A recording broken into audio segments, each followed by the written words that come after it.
Welcome to the Drooniverse!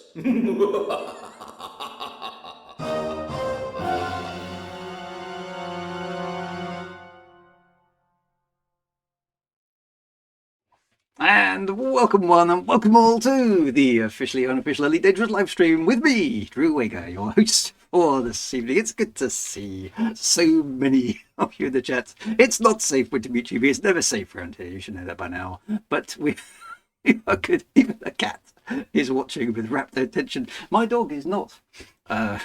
Watching with rapt attention, it's asleep on the floor, but that's a good place for the dog to be. So, welcome one and welcome on. Before, of course, we go on, we must do the thing, because the thing is the thing and the thing must be done.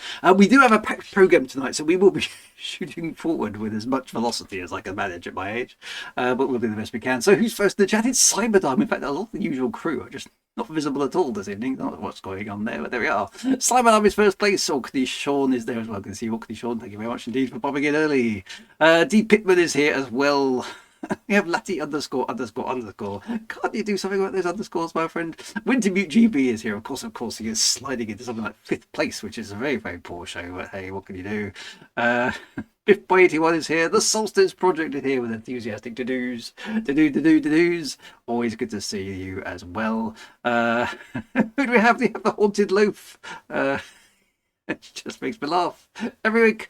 The Harcoons are here, fresh and ready to invade Arrakis as ever. The Arrakis are here and fresh and ready to fend off the invasion of the Harcoons as ever. Have a boo here with 4 thumbs up. Erin Dundragon is done dragoning for the day and is here with us this evening. Good to see you. Sleepy D Wagon Man has woken up and is also with us here. Commander Quo is here. Good to see you. Commander Terakov here as well. MP Tolby is here. Claus the Combustible is here as well. The first time chat from Commander Cohen Leth. I'm not sure if I pronounced that correctly. I'm pretty sure I've got that wrong. But anyway, welcome to you. Good to see you once more. BE8F07C4, which sounds like some kind of hex code to me. Maybe is that a colour? I don't know, but it's an interesting username. 07 Commander. Commander Bird is here. Commander Rob Sabotage is here. We have a first time chat from Dr. Nagi as well. Good to see you. The Dominant Hornet is here as well.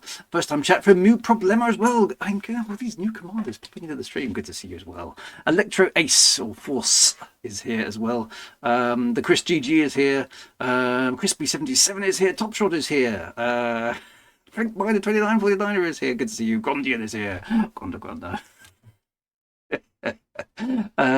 Some of these retro names. Commander Dave Tinman is here as well. Hipster Collarman is here as well. That's excellent to see. The Gnoll of Arg. Oh, we've got 2 adventure game types in the stream. Gronda again. Sorry. All sorts of things going on. Commander Silent Double D here as well. May have already said that. Eric Gloss is here. Zenjid Tinzo is here as well. How are we doing? I'm getting to the bottom. This office isn't going well. Good to see you. Some fantastic names. Good to see you all. I think I've got most of those now. Amiga Bart is here. Freya H is here. Everything's working. Everything's working as well. Commander Gaspar is here as well. Good to see you. Makishi Games is here as well. The first time chat from Commander Karnath is here. So some familiar names to some of you. So that's good to see. That's good to see. Right. Hipster Coleman is here. Erebus is here. Hello, Erebus. Yay. We have the royalty of the Distant Worlds 3 expedition with us this evening. This is good to see. This is good to see. Right, Commander Archangel's here. The Kazakh is here. First time chat, not an alien. Always reassuring to hear, I think. Good to see you. Ugly Spirit, did I miss you? Oh, no, I'm sorry, my friend. Sorry. I've just skimmed down that chat so fast to try and catch up with things, but there we go. Right, so apologies to those who I've missed, and then that first time chat from Shadow tonight, just as I start to go. So I think I think I've got most people now. If I haven't, I do apologise because things move fast around here. Things move fast. So that's good. Anyway, welcome one and welcome more. As I mentioned in the previous streams, we do have the. I've got to start again from the top. No. I do have, or at least will have, the Distant Worlds 3. At least some of the team will be live on my Discord server, and hopefully technical gremlins aside, will be transmitting into the live feed with us this evening, so we can ask them questions, partly about Distant Worlds 3, of course, itself, and I think it's only fair to give it a bit of airtime on the stream, but also to some of the capabilities they're bringing to the game, which we'll see. Yes, if you do want to join the Discord, of course, if you type the word Discord without spelling mistakes, then it'll take you to where my Discord is, and you'll be able to join all the fun games there. There's plenty to talk about. Just spell things correctly. It always helps. Makushi Games, will you be showing MetaElite? Well, you'll have to wait and stay tuned, my friend. You'll have to wait and stay tuned. We have some good stuff to show you. So yes, I think that's all of these things are on the card. So that's going to be good. I am actually because we've got quite a lot to get on with. Other than a very short waffle of something that's vaguely Elite related, I'm going to crack on with the rest of the stream entirely. So let's get on with it, because I've got the Distant Worlds 3 crew booked for 8:30. So depending on which time zone you're in, that's about 23 minutes time. So we'll get them on board and we'll start talking about some of the stuff that they have been up to. So which is all good. A short waffle is an oxymoron. No, I can waffle. I can definitely waffle shortly. But anyway, let's go on. Stop delaying me by saying amusing things in the chat. Onwards we go. Right, so where's the button? I need to press the right button. The Worldwide Waffle. Here we go. Brace yourselves, my friend.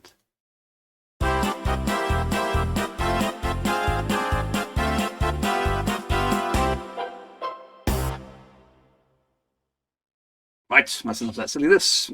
Let's get on to this silliness. So some of you may have spotted on my feed that I have pledged. I'm not doing another Kickstarter, but I have pledged to another Kickstarter. So I'm going to get myself one of these funky new ZX Spectrum Nexts when it come up. This is the third iteration of it, I understand. So I missed out on the previous ones, but I was peaked enough for this one to come out. And one of the stretch goals for the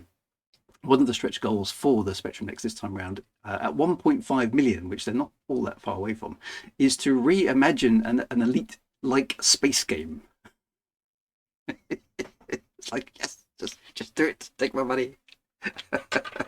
On the Next. So for those of you who don't know what Spectrum Next is, it's a rather snazzy modern version of space, sort of thing that the Sinclair should have made, probably at the obviously minus some of the technology improvements that we've got today. Sort of thing they should have made maybe at the end of the 80s to give the Commodore Amiga and the Atari ST a run for their money. Yeah, so I don't quite know what they're going to do, but it does look very, very exciting. And the Next is, you know me, the Spectrum is the best 8-bit computer that ever there was and ever will be. No arguments at all. I will not accept any arguments. The decision is made. The jury is in. The jury is out. In fact, the jury has been bribed and coddled and forced to come to a particular conclusion, which is that the ZX Spectrum was and always will be the best 8-bit computer that was ever made. And I will accept no invitations and no arguments, I'm afraid. That's just the rules. Okay? There were some other 8-bit computers around at the time. I vaguely remember rumours of something with a C in it and maybe a B in it. Could have been a couple of Bs, but it's by the by. But yeah, so some interesting stuff. So I'm going to go back and do some sort of 8-bit retro. I might see if I can buy a one of those HDMI interceptors, which sounds more exciting than it actually is, in order to plug the Spectrum Next into my main PC so I can stream what it's showing. I think that might be quite cool. Apparently, yeah, it's got 3 turbo modes. So the original Spectrum course, for those of you who know, was 3.5 megahertz, and it jumped up to 28 megahertz. So I don't think there's that many Spectrum games that will work at 28 megahertz. It's more power. Yeah, it's going to be good. Outside now, Wega. There's only P. Yeah, I do have some friends that sit in the Commodore 64 camp. Poor deluded souls, but they are. But yeah, they do exist. So, but apparently, even this new Spectrum Next has, because it's of this FPGA core that it's made of, can potentially also run a Commodore 64 core, which it sounds like total sacrilege, but it's going to be quite interesting. So if you're at all interested in the ZX Spectrum and you've got a bit of spare cash lying about, I know that it's not particularly cheap. It's very much an indulgence, but it is. It is a rather interesting machine, and I think it will go far. The Kickstarter is live at the moment. I don't know how long it lasts, probably a month or so, and it's going to be quite interesting. So for those of you who are fans of that sort of technology era, which I certainly am, it's going to be quite interesting to keep tabs on. So there we go. Now, in other Elite news, of course, things have been happening, and I think it's only fair to give Galnet its say in this, because Galnet has actually been updated. Woohoo! We'd like it when Galnet's updated. So I'm going to switch over to our usual spot for the stream, which is, of course, the Galnet Gazetteer. So bear with me, as there's another cutscene of dubious quality. Brace yourselves, my friends.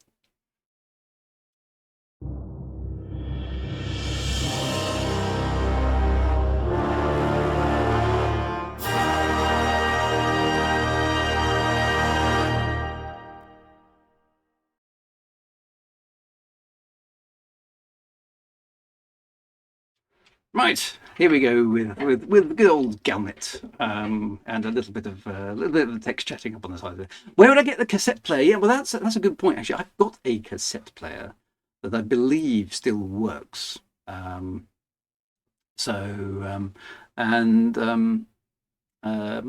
might try see if it will actually load from cassette. That could be quite amusing. Of course, the modern Spectrum Next has an SD card, which gives you all access to all sorts of swishy modern stuff, which is much easier than loading from cassette, if not quite so nostalgic. But there we go.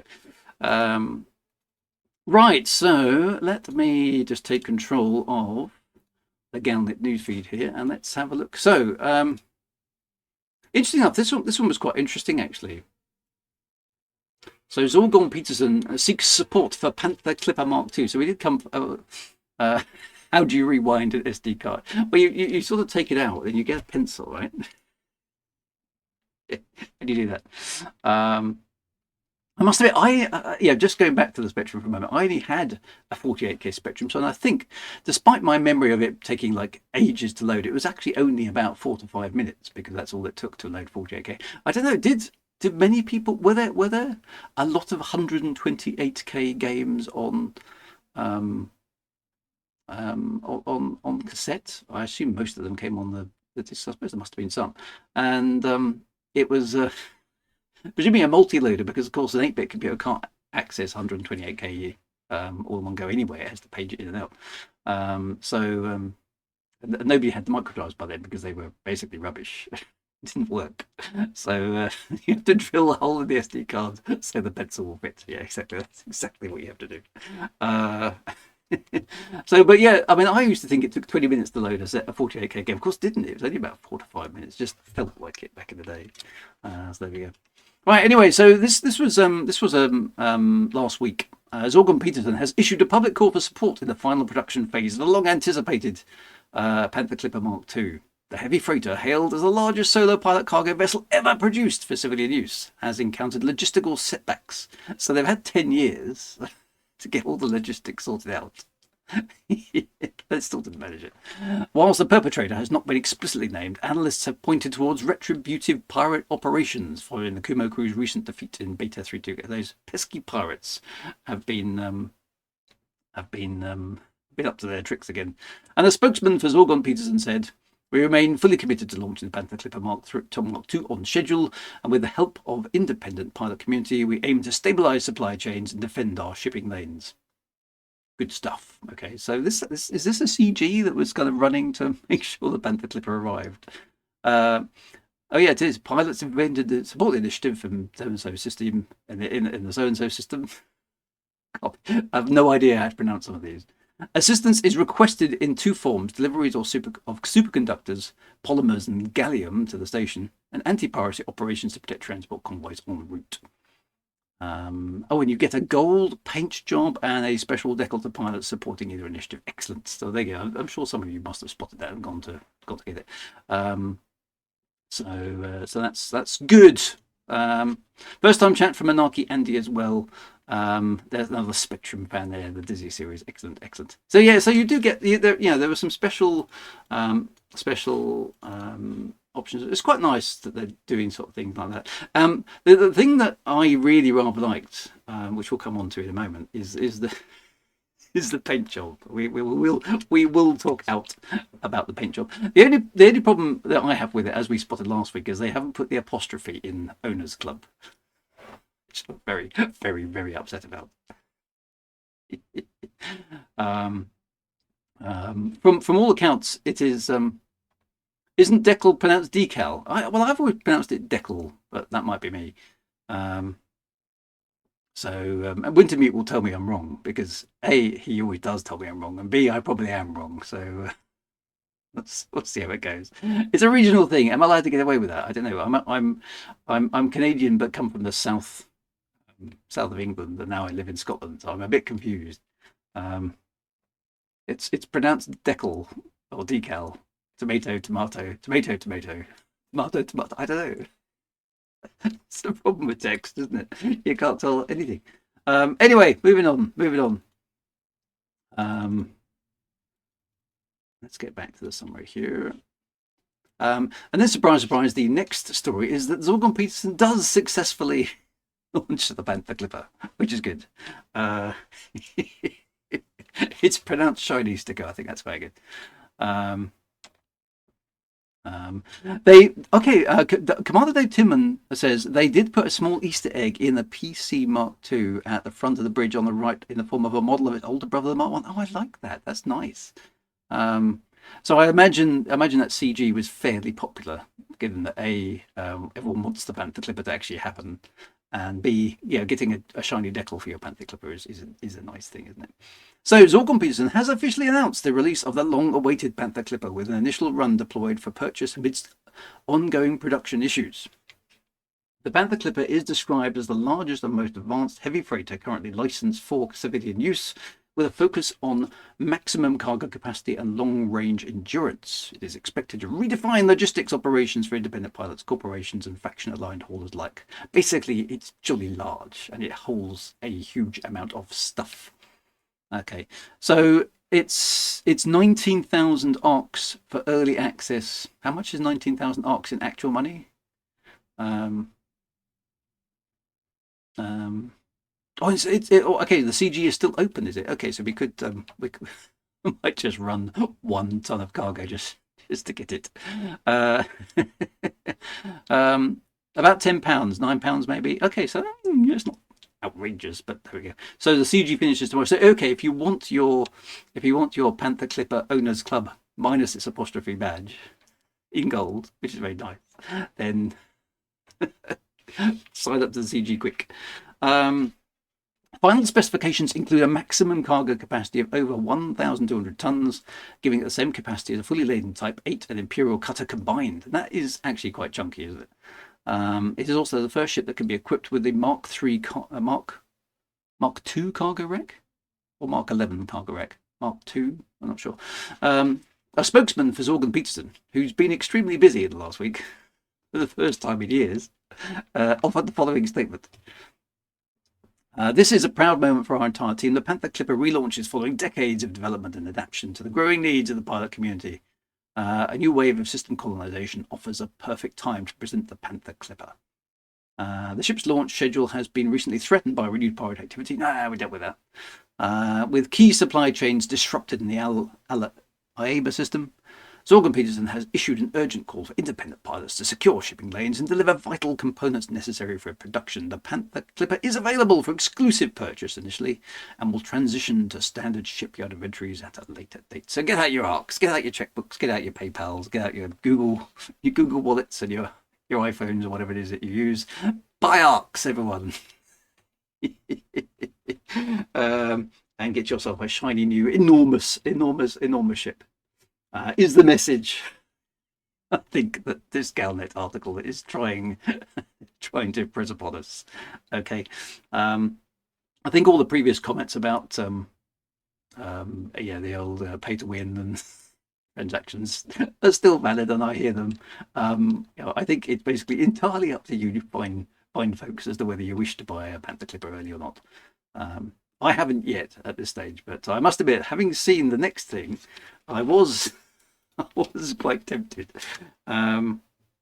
because I'm going to see if I can find it here. Let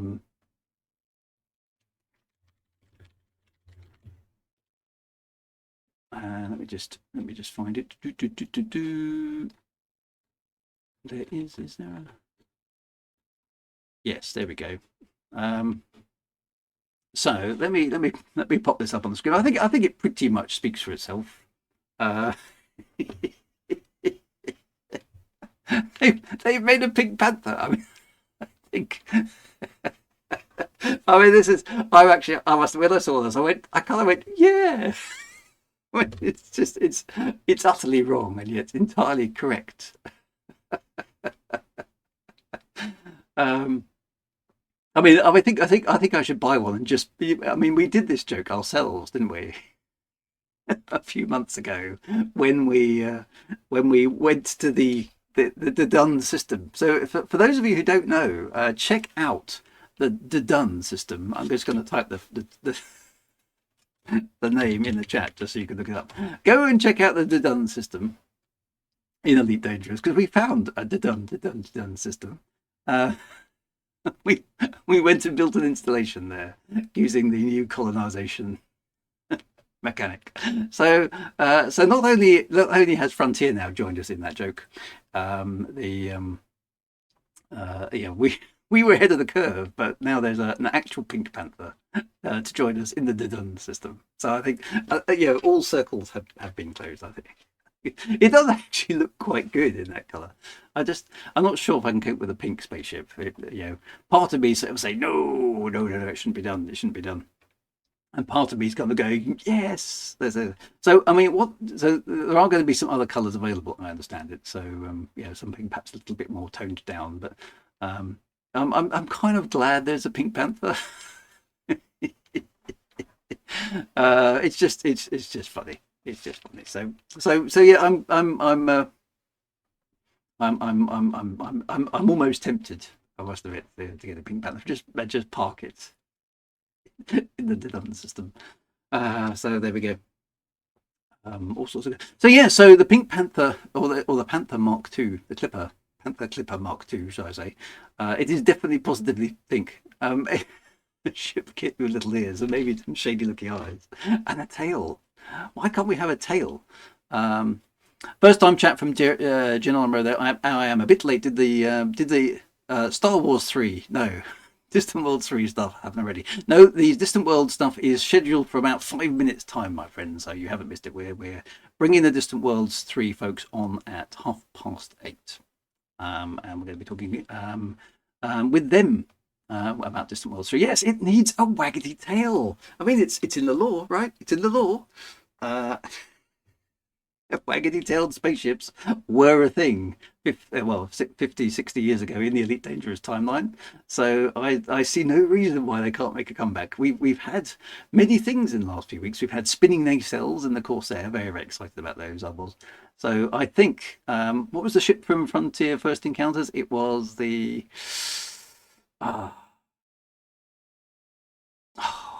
my I've forgotten the name of the damn ship. What is it?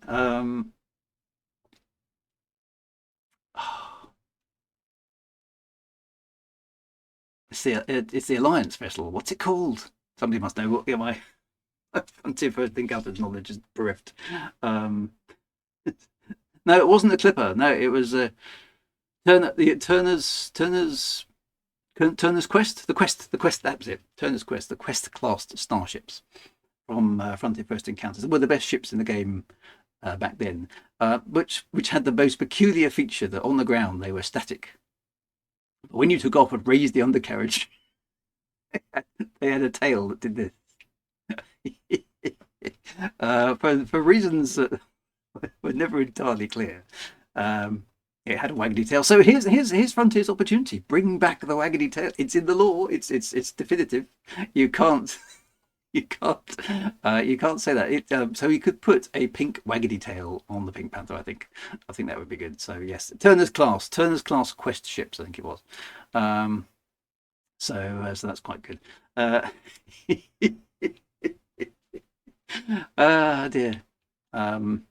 And ironically, last week we also discovered that the Panther. I assume they probably would have fixed this by now.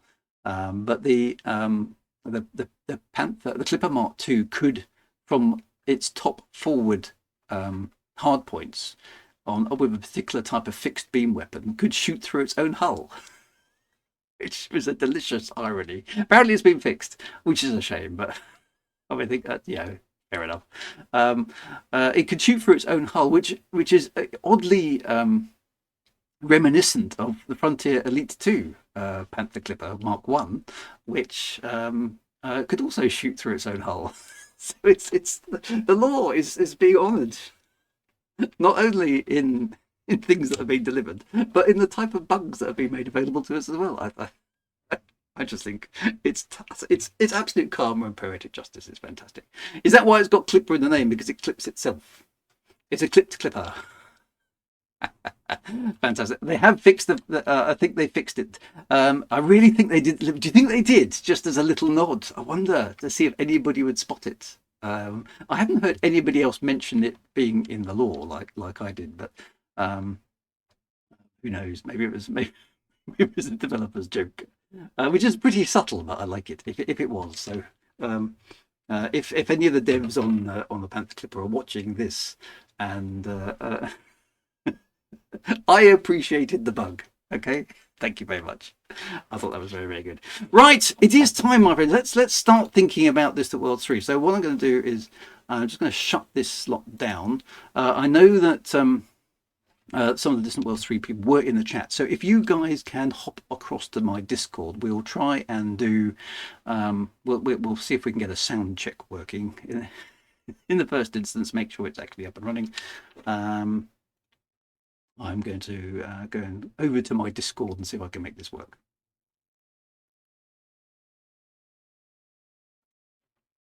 So I'm just awaiting their arrival, so it should be quite good.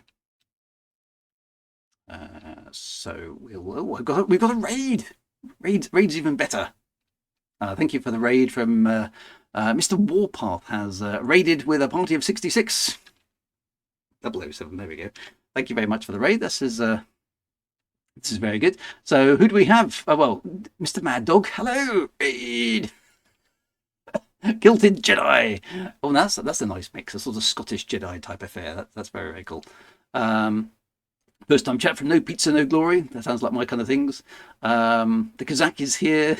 DJ Camp 0426 is here. Good afternoon. Good afternoon to all of you. Welcome across to this stream. We are just about to embark on some Distant Worlds 3 goodness when I have the folks in the Discord.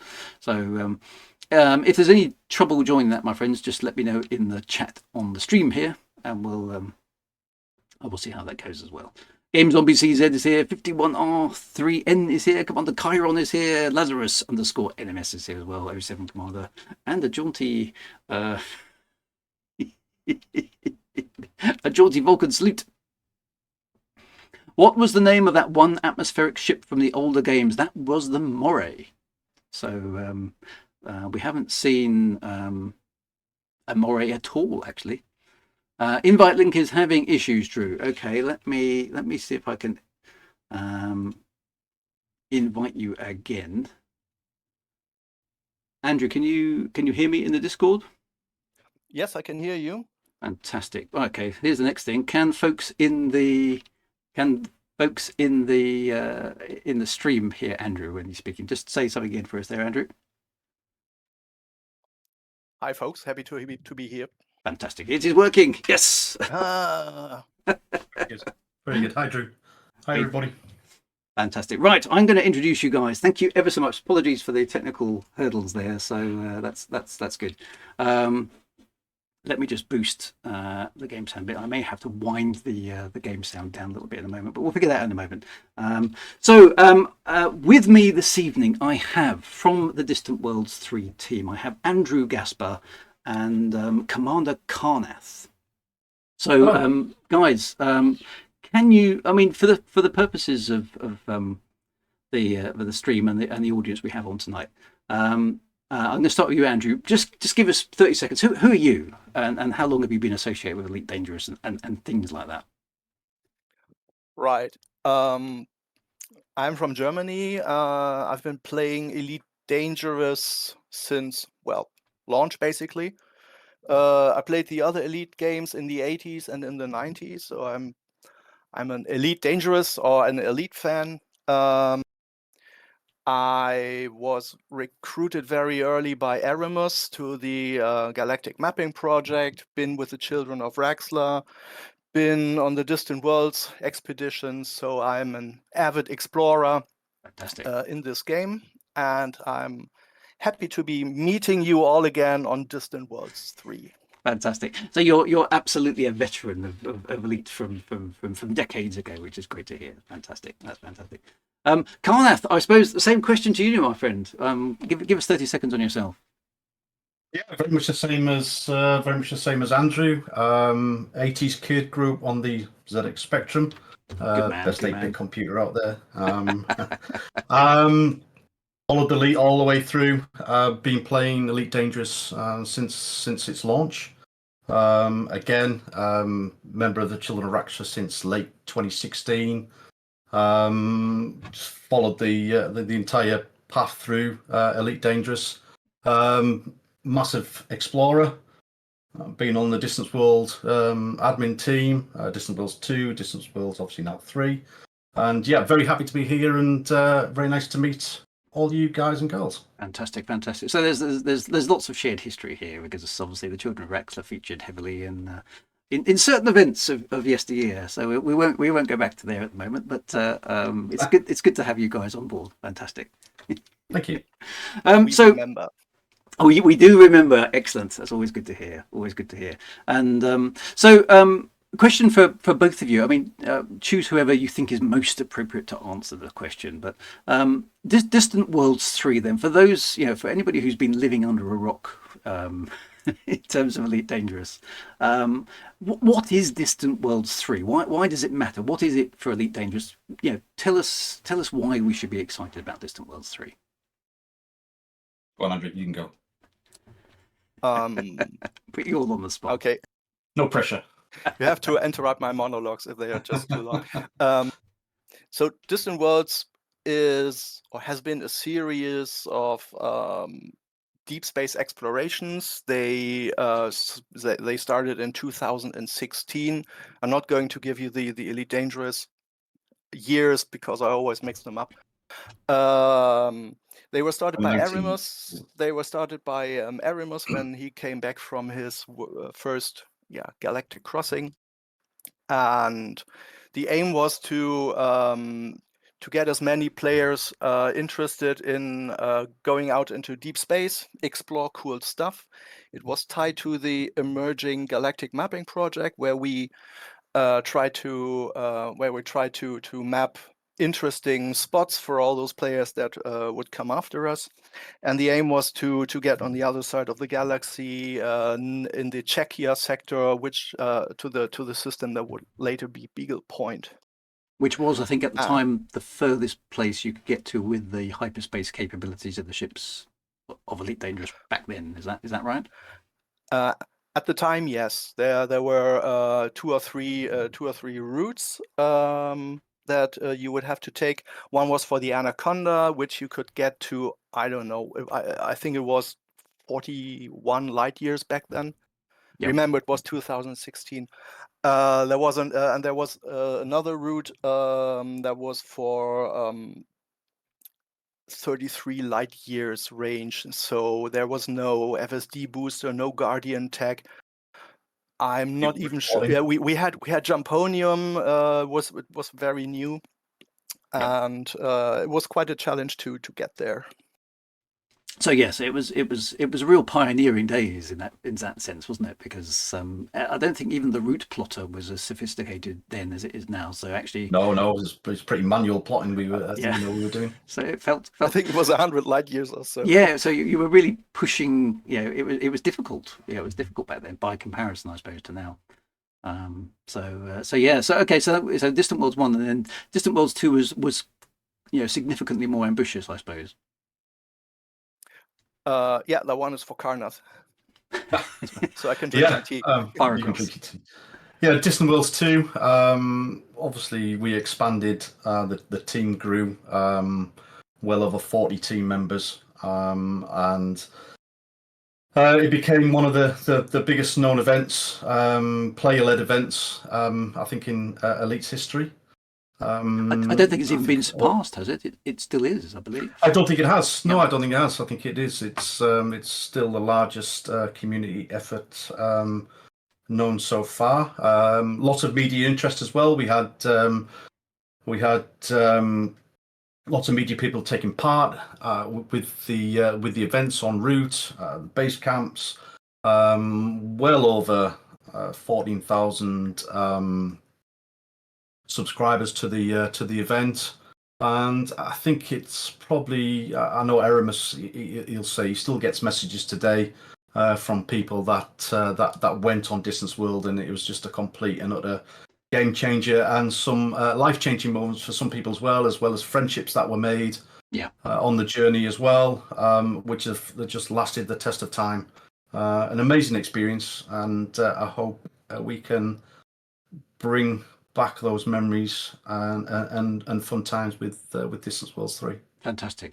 I mean, yes, the Distant Worlds 2. I mean, I certainly remember it being part of it, and you meet more players and you form groups, and like you say, friendships made. I mean, it's the best tradition of online gaming, right? It brings people together in a common purpose. Best of the best, absolutely. Best It of is, the best. yes. Yeah, I think I'm right in saying you got some. Not just some sort of general gaming press coverage, but the press coverage extended to actual proper scientific magazines. Is that right? Andrew, very much so. Go on. Yes, there were. I don't have the names of the magazines, but there was quite a big media coverage, not only from gaming magazines, but also from other magazines, science fiction magazines. Like I said, I don't have the titles anymore, but I think they're mentioning it in the chat. was As a new bit- scientist. New scientist. Yeah. Which is pretty prestigious, right? So I mean, you've made your mark with Distant Worlds 2. I mean, that's a fantastic acknowledgement that a science periodical magazine actually acknowledged some guys flying around in digital spaceships, right? It was amazing. Yeah, amazing achievement for the team. We can't describe the amount of work that went into Distance Worlds 2. But not only, obviously, Distance Worlds 3 is, as you'll see as things progress, as time goes on, and obviously we can release more information of what's going on, and obviously what people are going to get to see tonight is some really cool stuff. I think you described it as the other week. Yes, indeed. Yeah. I thought it was very impressive. So we'll get onto that as post haste, because I know people will be wanting to see it. So Distant Worlds 3 then is it Distant Worlds 2 but with extra balls and rings and dingles on it? What is it? Is it a revisit? Is it a new expedition? Are we going somewhere else? What's the objective? It's going to be a completely new experience with a bit of the old past tied in with it as well. Beagle Point, I can probably say it's certainly not the final destination. It will certainly play its part within the expedition, but it's certainly not the final destination of the event. Hopefully, I think we feel. I mean, the amount of work that we can only really thank the team for the amount of work that they've put in from the website to MetaElite, to the radio, to the graphics that have been drawn. The work from the team has just been non-stop, Yeah. Absolutely unbelievable. Certainly the stuff I've seen, Yeah, so it's been lovingly crafted. It really has. It's an absolute labour of love that you guys have been putting together. So it looks great already. I mean, there's some immediate feedback for you. It's got the vibe. It's got the quality. It's got the polish. It really is really nice. I think it's only fair actually at that point we should pop up the website, and just it for some reason my browser has not remembered the URL, which is annoying. What's the URL for the website again? it's distant3.space. Distant Worlds 3.space. Oh, typed that wrong. Wait.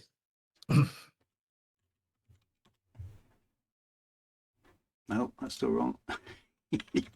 Doing advertising for somebody Yeah, else. don't forget to put a 3 in there. There we go. There's the 3. Right. So this, I've just got it on the screen for you guys, just so you know what's being shown. But Distant Worlds 3, the website is basically the kind of go-to place to find out about it. So here you can sign up for the expedition itself, and you can search the fleet roster to find out whether your mates are going along. There's frequently asked questions. The website actually just is a beautiful piece of coding because it works just like the in-game Elite Dangerous menus, doesn't it? So who's behind the website, and we need to give them their 5 minutes of fame, I think. Yeah, Colin, Kenny, Rickson, they've all obviously worked magic with the website. It is really fantastic. So yeah, congratulations to them. Currently, it's showing 2,017 players signed up for a total of 2,068 commanders. So numbers are on the rise, and I'm sure it will continue to go. So for those of you in the chat who haven't signed up to Distant Worlds 3, I'd strongly encourage you to do so, and you can obviously do so via this website. Everything's being coordinated from this website, I understand. So whilst you will obviously have threads and social media and stuff, everything points back here. Is that correct? So this is the centre of all things Distant Worlds 3. Anything information wise will all be released through the Distance Worlds 3 website. There's a very good FAQ on there which will answer any questions. There's also, I'm sure you're going to take the stories for Father Andrews wrote. So anything Distant Worlds 3, that's the place to be. Fantastic. And I see that we are 5 months, 3 weeks, 4 days, 23 hours, and 13 minutes away from launch. So it is the launch is, I believe, effectively January. Is it January in 2026? Yes, it is. Okay. It'll be the 10-year anniversary of Distant Worlds 1. Fantastic. So 10 years, a decade since Distant Worlds 1. So that's amazing. And in the meantime, what should players expect? Should we be prepping ships to a sort of specification? I know you've got multiple roles and things that you're encouraging people to choose as you sign up. So what should players be doing in that 5 months kind of gap? Andrew? Me? Okay. Yeah, go for it. Sorry, guys. Yeah, just do your best. You're doing fine. It's fantastic. Yeah, thank you. Well, we launched the first event, which was the Shoulder of Orion. The goal, where the goal was to build a chain of outposts to Barnard's Loop and the Orion area. We at first we imagined that the event would take until, I don't know, October or November. Then the players got active, and the Shoulder of Orion has been concluded, I don't know, in 1.5 months, I guess. Right. Which was absolutely awesome. Those pesky elite players always always outsmart your surprise intentions, you. don't they? In ways you didn't intend or didn't foresee. No, it was brilliant, with a lot of new groups that formed along the way that will be participating as a group in Distant Worlds 3. So people founded new communities. Fantastic. And Along the way, we started our narrative or our story, which you can find on the homepage. The story so far, it's been 5 episodes right now, where we softly nudged players towards some of the NPCs that we are going to use across Distant Worlds 3 for missions and campaigns and experience stuff to get players in their various roles out, do stuff, do quests, whatever. I think we're coming to that when you're going to show us MetaElite. Indeed, yeah, we'll get to that shortly, but yes, that's going to be great. Yeah. So, just before we go there, and I do want to touch on the narrative stuff that you've been doing, give you your stuff as well. One of the questions in the chat has been, I'm a relatively casual player. Maybe I can only play at weekends. I've got limited time.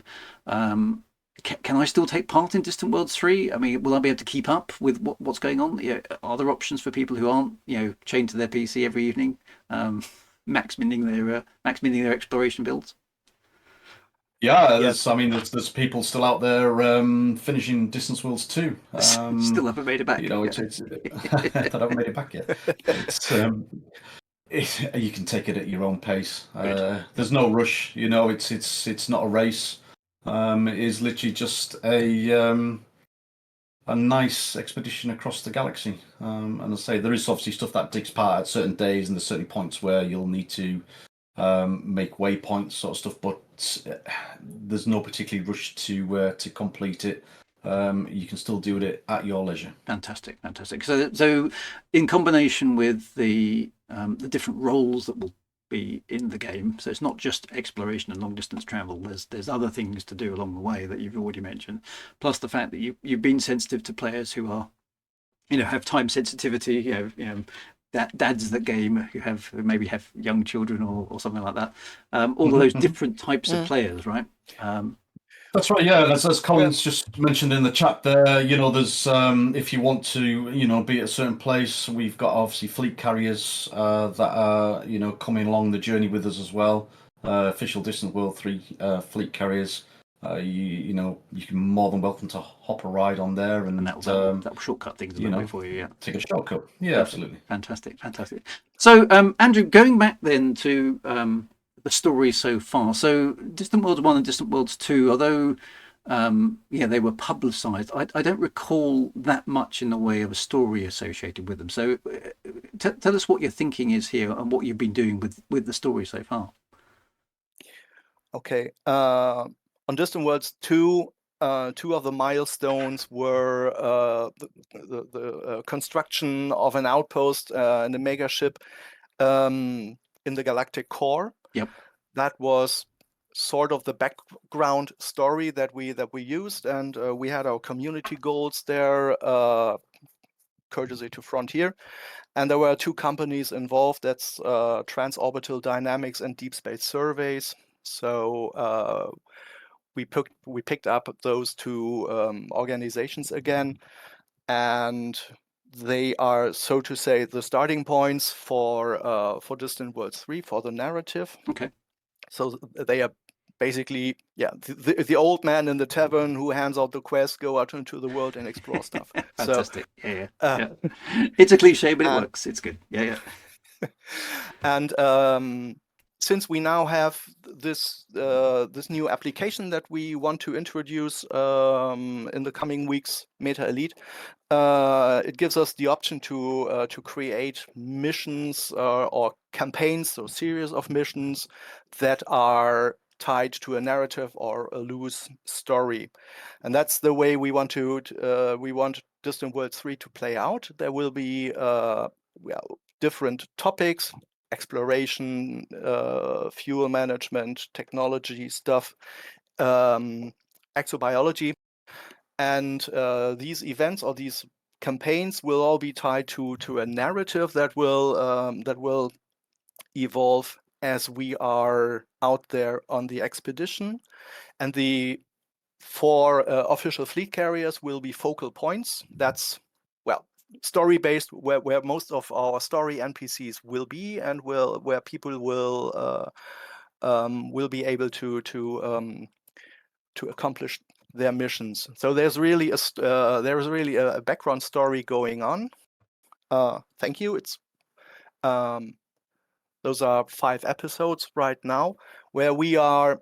You ask what is going on until January. So what we are now doing is we are introducing the narrative. We are introducing a little bit of a background story, a little bit of not political, but yeah, people having their own agendas, so that players can get to know their NPCs. We want them to have a personality, not just a template. So they should really evolve also based on the campaigns that they are handing out over the expedition, and it's all going to find its way on the homepage. Fantastic. So the homepage is a hub for all sorts of content. There's going to be a narrative story that underpins the expedition that players can obviously read up and get into if they're into background lore and storytelling. But obviously with MetaElite, which we really can't resist going into now because we've teased it long enough, I think. But that gives players the opportunity to interact with events in Distant Worlds 3 through this mechanism. So what you're basically saying is not only is there a community expedition, and possibly the biggest community expedition that there may ever have been in Elite Dangerous, there's a story going on behind it which is going to influence and sort of direct or provide the background, if you like, for events in the expedition. And then players are going to be encouraged to bring different types of ships with different types of roles and embark on quests that they can interact with directly in their Elite Dangerous cockpit. Yes. So MetaElite can basically, or with MetaElite, we can basically create stories and missions which rely on journal files. So every journal event that you can pull out of the game, when put in the right order, we can create a mission out of that, and which means we will have many mission types like mining ice for fuel, mining ore, also stuff that may be happening more on a role-playing environment. You can talk to bartenders, and as soon as you talk to a bartender on a carrier, a journal entry is created. So we can also play around with dialogue. Fantastic. And that also means that the story can evolve. Based on what happens, Which is think dynamic storytelling. Yep. We can also make triggers happen without the journal file as well. So we can, for instance, open up the public chat, and we can start a conversation, let's say, with the bartender in there, which can also unlock extra missions just from doing that. So it's obviously worthwhile paying attention to the text that you see describing the mission and describing what needs to be done as well, because there's little paths that we can do that doesn't come back into the journal files, and it can open up other possibilities as well. Yep. So for those who are possibly unfamiliar with this journal file mechanism, so just a brief aside into the technicalities of what this is and what you've done to tie into it. So MetaElite is a software program created by Othon von Salza, specifically for obviously Distance Worlds 3 expedition. The journal file itself is everybody has a journal file, whether you're aware of them or not. So the places like Inara, they pull information from that journal file, and as we can see there from obviously what you're displaying on the screen now. We can see obviously the top left-hand side there is obviously Commander Drew Wager. That's the information about your commander that's on there, from rankings to obviously the elite rankings, your Federation, your Imperial rankings as well. But below that is the what's called the transmission box. So in there will be the information that comes back through from when you visit all Pacific missions. All your information will come back through there. the box that you're seeing, I mean, the other side of it's a bit blocked off, but the other side at the bottom that you're seeing there is obviously the information of when you're jumping to a star, docking, obviously where you see Dr. Jameson Memorial, and that information is constantly updated as you basically play the game. When you arrive at another star system, everything gets updated with location, the point that you are in the skybox, and there we go. And there's the other bit as well. So you can see you're docked on docking pad 16. Your top section there, the information, you're at Shinra Desra. It tells you a bit of information about the system. To the right hand side, there's your commander's stats. And then as you go down, you've got your distance from Sol, obviously Galactic Core, Colonia, etc. That's fantastic. So the interface here is very, very, very rich indeed. Now it's, I'm showing it here in kind of its full verboseness, just so everyone can get a look at it. And you've set it up such that this interface could be sitting in a, if you're lucky to have like a twin monitor set up, you could have this on another screen alongside your Inaras and your EDMCs and all the other sort of third-party apps that are around. Yeah. So Definitely that's one way of doing it. The other way is that it has an overlay for the Elite Dangerous game as well. So if you're playing Elite Dangerous, just on a single monitor, you can still access this because it actually has an overlay that sits inside your virtual cockpit, effectively inside the game. Yeah, so you need to be into borderless mode for this. So full screen, it will be full screen. But if you run in borderless mode, then the interface will blend with the game itself. Fantastic. Now I have got that working on my screen, but unfortunately, for some reason, Twitch isn't able to intercept the overlay, which is a bit frustrating. So hence, what I've done so that we can sort of demo this is basically put the MetaElite kind of here in the background, and then I'll switch it back on for the moment. Put the game kind of in the foreground here so that we can see the outside thing. But I can actually see on my screen the actual proper the overlay, which is it's just for some reason Twitch isn't able to intercept the overlay at the same time. So that's maybe something we'll have to work on. It might just literally be something I'm doing, but I don't know. I played around with it for a couple of hours today, trying to figure out how to get it to pick up the overlay, but it didn't. It just doesn't want to see it for some reason, which is a bit of a shame. Well, before you start, so if you go back to the full screen, so if you before you jump off into game, go back into the full screen for MetaElite there. I'm just waiting for it to update on my side. There we go. Okay. So in the bottom right-hand corner is your campaign menu. So the little our MetaElite logo. This one. Yep. Bottom right-hand corner where you can see you've got new information. Okay. So if I click on that, that gives me. And I know you guys have reset this for me, so it's right at the beginning. Yep. We did. Yeah. We Fantastic. all your way. So this is your campaign manager, and as you can see, you've got your first mission that's on there. So on the left-hand side is the campaign missions that's available to yourself. I see this is Otham's his first mission that he's going to give you, which is MetaLens Initiation. Now, if you can right-click on that where you are there. Sorry, go back over to the left-hand side to the Cobra. Oh, that one. Yep. I can right-click. Okay, there we go. Perfect. Yep.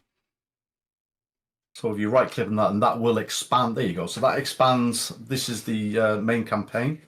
That gives you all the information about this campaign, which is again to where the narrative side will flow from it as well, from the story of that particular mission.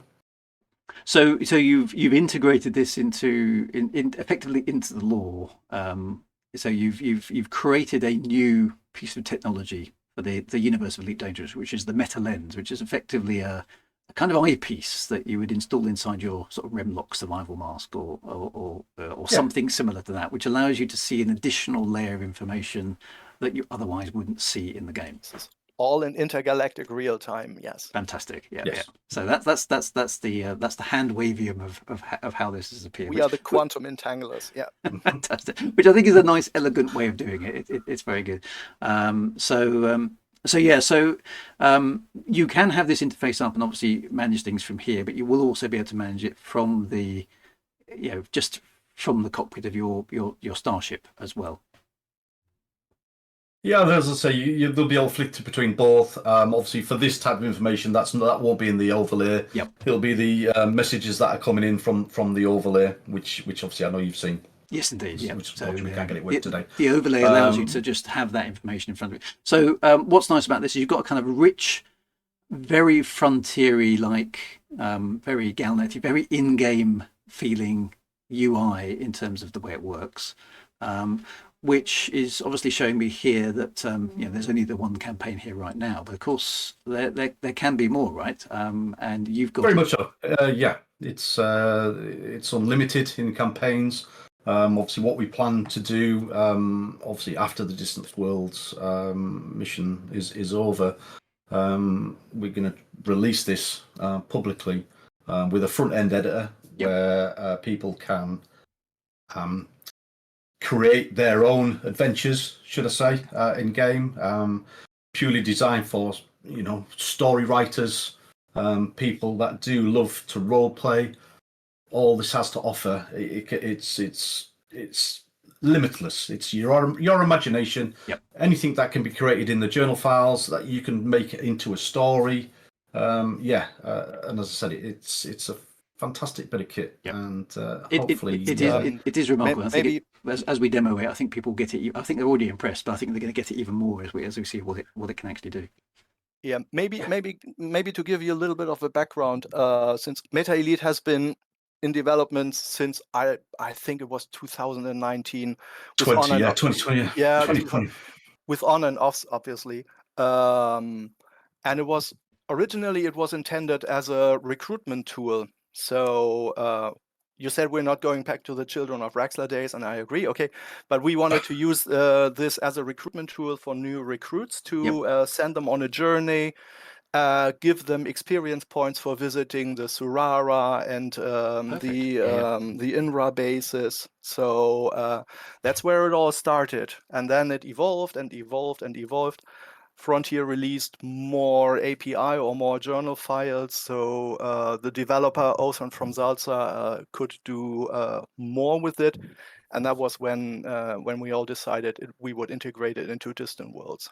Fantastic. And I suppose if you extrapolate from that, then any POI that exists in the game, any location, any planet, any system, any tourist beacons, everything is anything is basically something that you can trigger an event off.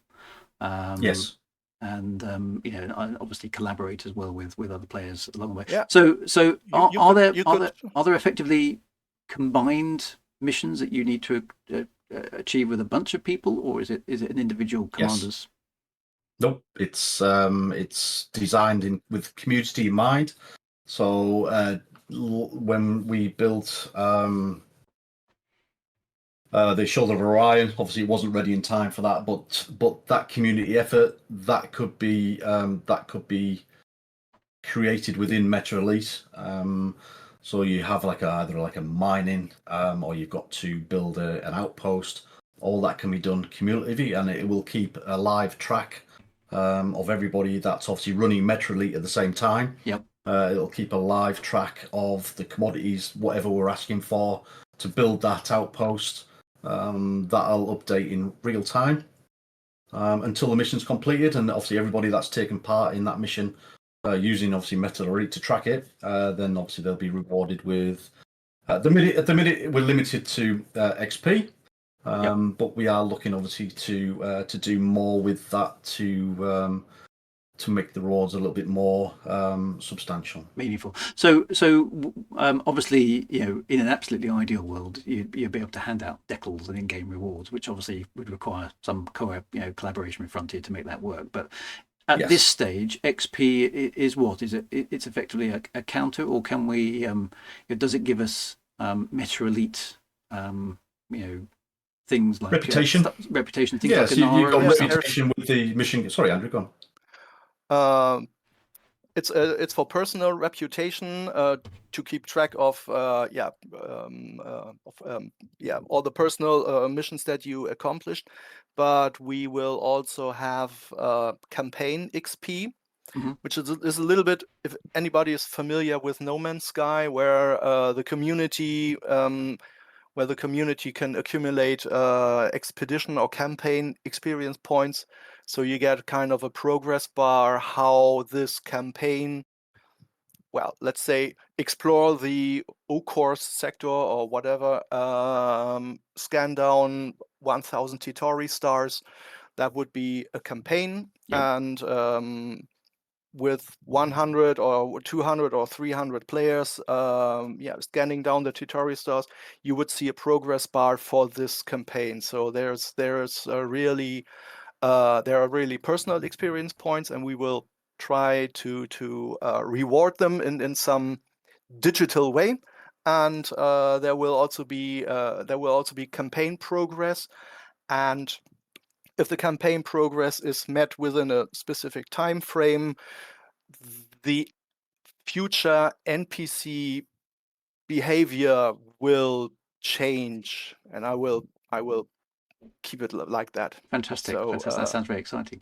So obviously there's going to be missions and quests and things to go on, partly through Distant Worlds, but I mean MetaElite could have a life way beyond Distant Worlds 3 from what you're describing. The intention. So if a particular fan of the lore, let's say, who in days gone past did some lore tours using YouTube, would Yes. such a hypothetical person be able to construct a campaign that forced Yes. players to fly around the universe and learn something about the Elite Dangerous universe by actually visiting things in game and getting experience points by doing so? Absolutely, yeah, it's exactly what it's designed for.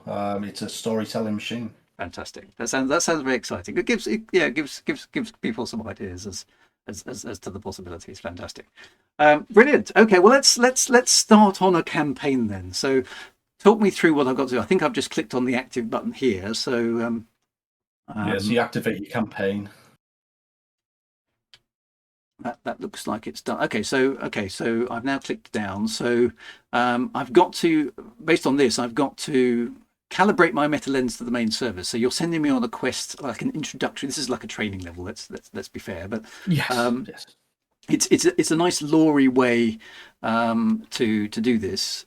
So we've got to head towards a particular system and scan it. So it's a good opportunity for us to sort of see how this works in practice. That'd be good. So we're going to head to the Running Man sector, and what it'll do is, as it says there, drop out of Super Cruise at MetaElite's headquarters. So obviously, if you've never been there before, you're going to need to scan the system to find where that is. Once you drop out of Super Cruise at the MetaElite HQ. And then we can see from there how it goes from that point there. Fantastic. Right. So you might have to remember that system for me, but given my short-term memory. But right, let's switch on my in-game thing. Let's resume so I can see it as well. And I will...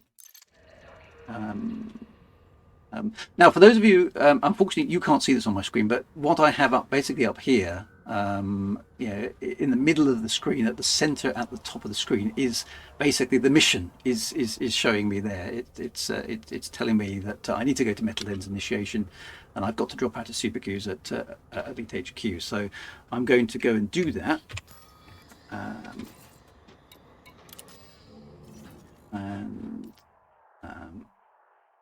I just need to type in that location now. Can you remind me where I'm going? Yes. Sorry, 1 second. My bad.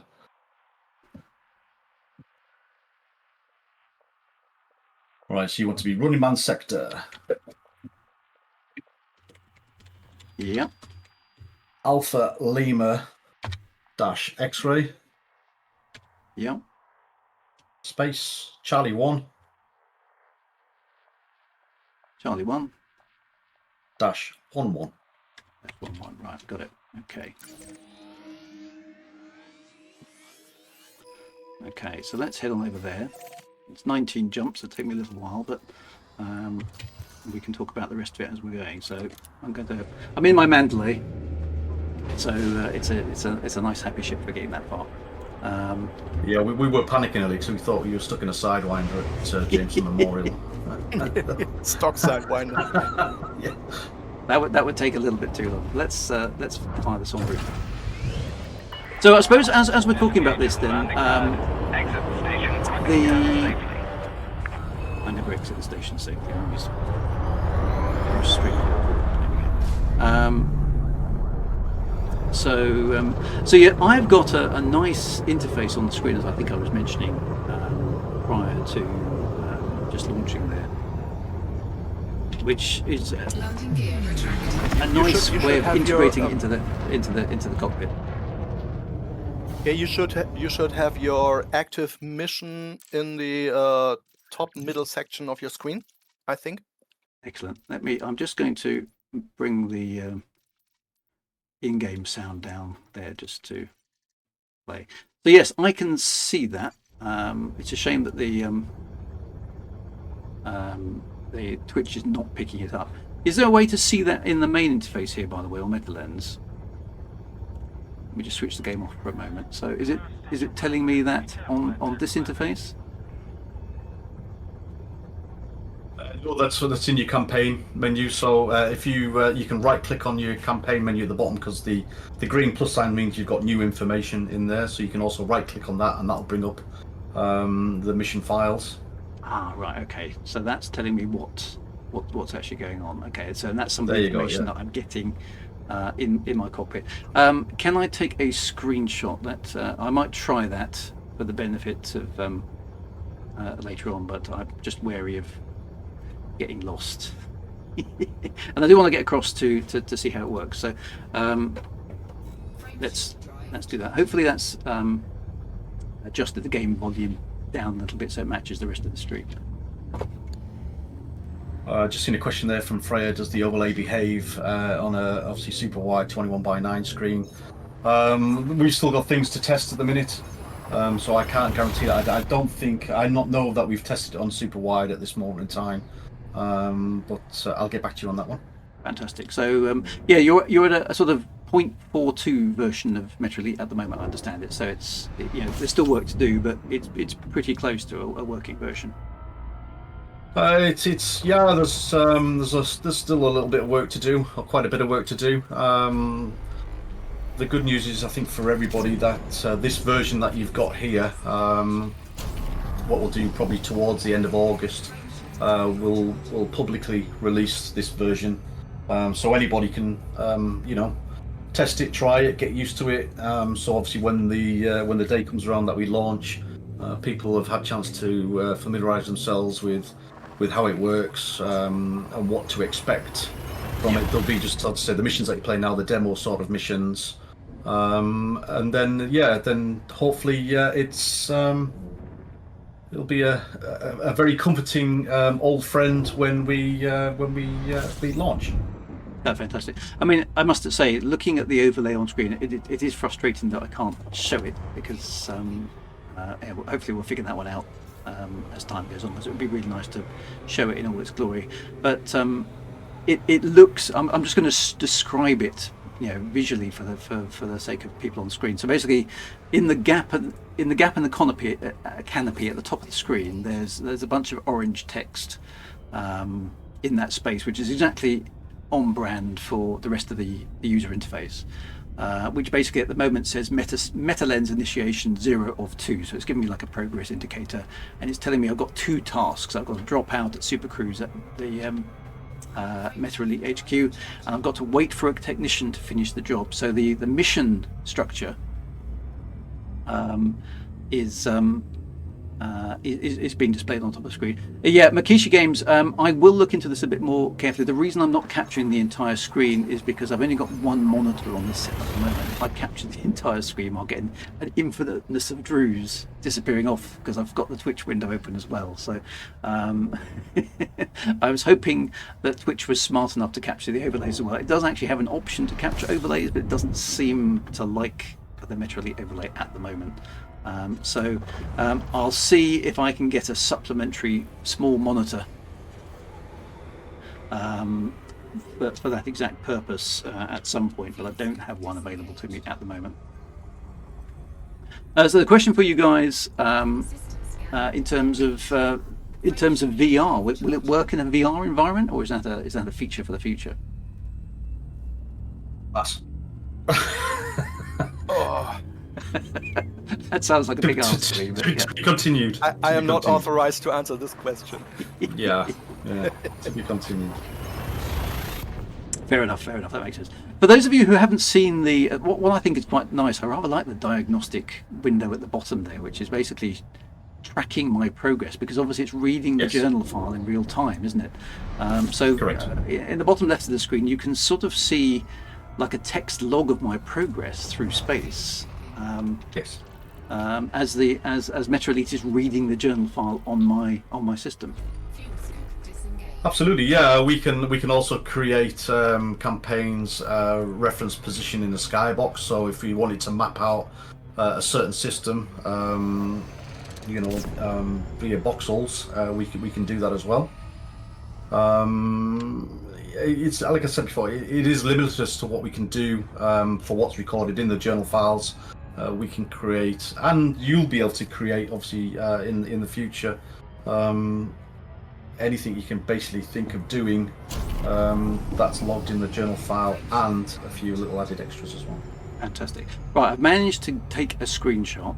So when I get to MetaHQ, guys, I will pause the game and just add it to the Twitch overlay so we can actually see it. So stay tuned. You will be able to see the interface in a bit. I've managed to grab a screenshot, which itself was slightly complicated, because every time I tried to grab a screenshot, the overlay decided to disappear when the focus was lost. So yeah, slight fun and games. But when you're just playing Elite Dangerous and not trying to Twitch, and not trying to Discord, not trying to grab screenshots, it's working really nicely. So good stuff. So I suppose another question in terms of the mission capabilities then. So one of the things that was added to Elite Dangerous quite late in the day was sort of branching missions that changed sort of halfway through depending on what you did. Is that something that you can do with the MetaLens missions? Yeah, we can have branching missions off the main campaigns, side quests obviously available. So for people that are on they don't just have to follow the narrative. They can branch off the narrative with side quests. They'll be built into obviously like the final phase ready for launch. It's, as I say, it's endless possibilities for what we can do. Fantastic. So is there for sort of nefarious commanders, I suppose, and things, is there a is the journal file capable of detecting ships that have been destroyed or ships that have been cargo stolen from and things like that? Are those possible inputs to missions? Or if it's logged in the journal file, it can be done. You can do anything with it.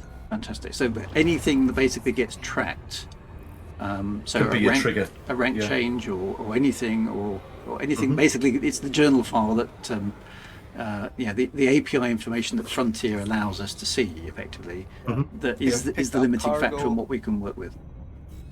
Yeah, picked up cargo, dropped cargo in space, things like that. They can all trigger or further the mission. Fantastic. So, for example, we could create a mission where we have to rendezvous a very specific set of coordinates in deep space, exchange some sort of nefarious cargo, and then continue on. And having not been detected by system authorities or something like that. So there's potential for absolutely underworld for science. Yeah. Exactly. Yeah. Not that we condone such sort of activities. No, indeed. Yeah. You could have the mission where obviously that's for instance you pick up some illegal substances and manage to deliver it to point B, but if you're scanned on the way, that could then trigger a failure of that mission as well. Okay, so I suppose from a kind of storytelling perspective, we could introduce our own organizations into the game that have some either take a space station or a faction that already exists in the game and expand its mission giving capabilities beyond go and assassinate these pirates or go and find this find this cargo. You could make something a lot more complicated, a lot more rich. Yeah, apart from Distant Worlds 3, I mean, the Shoulder of Orion, we have the Orion Colonization Initiative near Barnard's Loop. We have we have a lot going on with cargo moving there. We have the Osiris organization that's trying to do a little bit like the Colonial Citizens Network did back in the day. We have journal files that are, or we have journal entries that are generated by ground missions. For example, when you are scanned or when you are detected, something like that. So the scope of it in the end is not only Distant Worlds 3, but a lot of missions that other organizations can pick up. Yeah, like the OCI or Osiris, they can, or Operation IDA, for example. If they want, they can create their own missions for their own specific purposes. So this is really going beyond Distant Worlds 3. Yeah, I mean, it's the more you think about it, the more you can actually potentially do with it. I mean, the scope seems to just kind of drift off into the yeah. You just think of more and more ideas all the time. It's like, I could do that, we could do this, we could do these. So it sounds like a fantastic tool. One of the questions that's come up in the chat, which I think is a very fair question, is are Frontier aware of this? Have they got any opinion on it? Are they kind of just like silently kind of, yeah, you guys do what you're going to do? What's the sort of response there? Or are you kind of just sort of leaving it quiet and just because I mean you're not doing anything that is dodgy in any sense, because the journal file is public, it's readable, and you can react to that.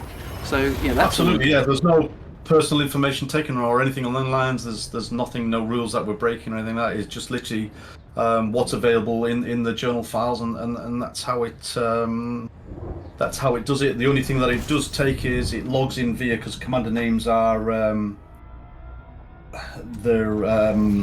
what's the correct word from their unique. Yep. Commander names are unique to the game, so that's how it logs in and pulls the journal files out through your commander name is what you're using to log in there. Okay, that sounds good. So I suppose it's a wider question actually. Distant Worlds 3 itself.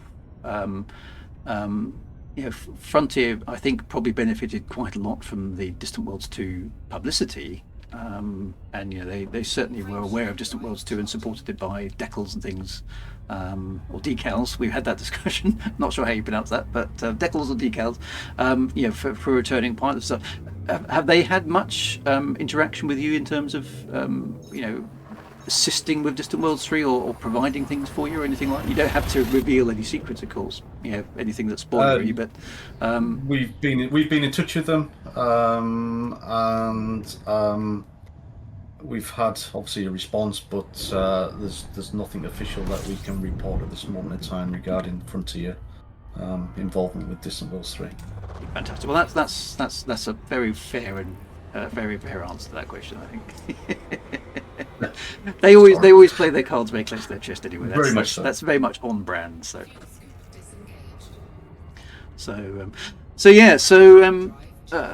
It's fantastic, I think, what you guys have done with this in terms of the possibilities. So are you going to, this is the question I suppose, in terms of the content that appears in the campaign manager, you mentioned there's a website, or at least there will be a website for populating the campaigns. Are you gonna curate that content to a degree? I mean, if let's say Distant Worlds 3 will be curated, so everything will all be set. It's mainly for what I was discussing before, the plans after Distant Worlds 3, where there'll be at this minute everything's loaded to the back end of MetaElite, to the server at the back end, the database. That's all inputted back there. But obviously, as time goes on, and obviously once Distant Worlds 3 is completed, we've obviously discussed with Othon as well, and he would like to build a front-end editor so people can obviously update their own stories, missions, side quests, or whatever they want to do with it from a storytelling perspective, with their own squadrons, teams, or events. For people that are doing their own exploration events, can also use this as well and build their own stories into that, involving the whole community. There'll be a. So will there be like ultimately will there be a huge library potentially of effectively what's homebrew content, isn't it? So it's people going, I can use that user interface to write a campaign, write a story, write some quests, and package that up and turn it into a campaign. And make it their own. That's the whole idea. Yeah, as I say, it's very community orientated, and that's just what we want to do to give back to the community as well. So it's, as I said, it's open for your imagination. Yep. So so people like me, I could write an in-game lore tour rather than relying on shepherding people about. That's certainly one thing that applies to me. But if people have got their own factions and they want to create scenarios around their own factions, they can do that for their own enjoyment. But presumably that scenario also becomes public domain as well, so everybody to enjoy if they so wish.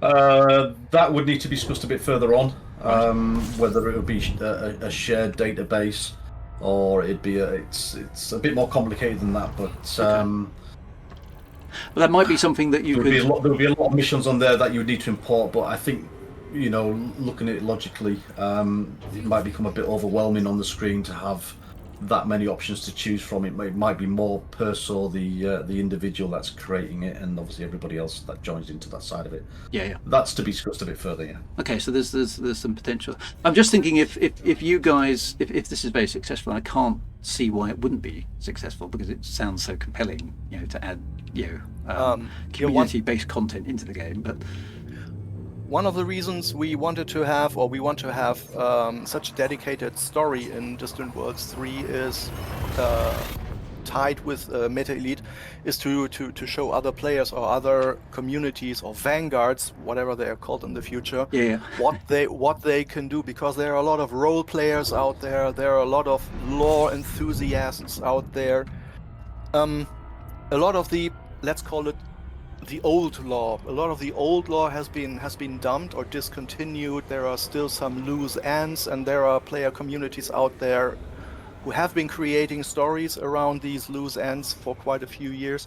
So we want to show them what's possible with this MetaElite application, and with a little bit of dedication, working on campaigns for their own. So that was really one of our goals here. Yeah.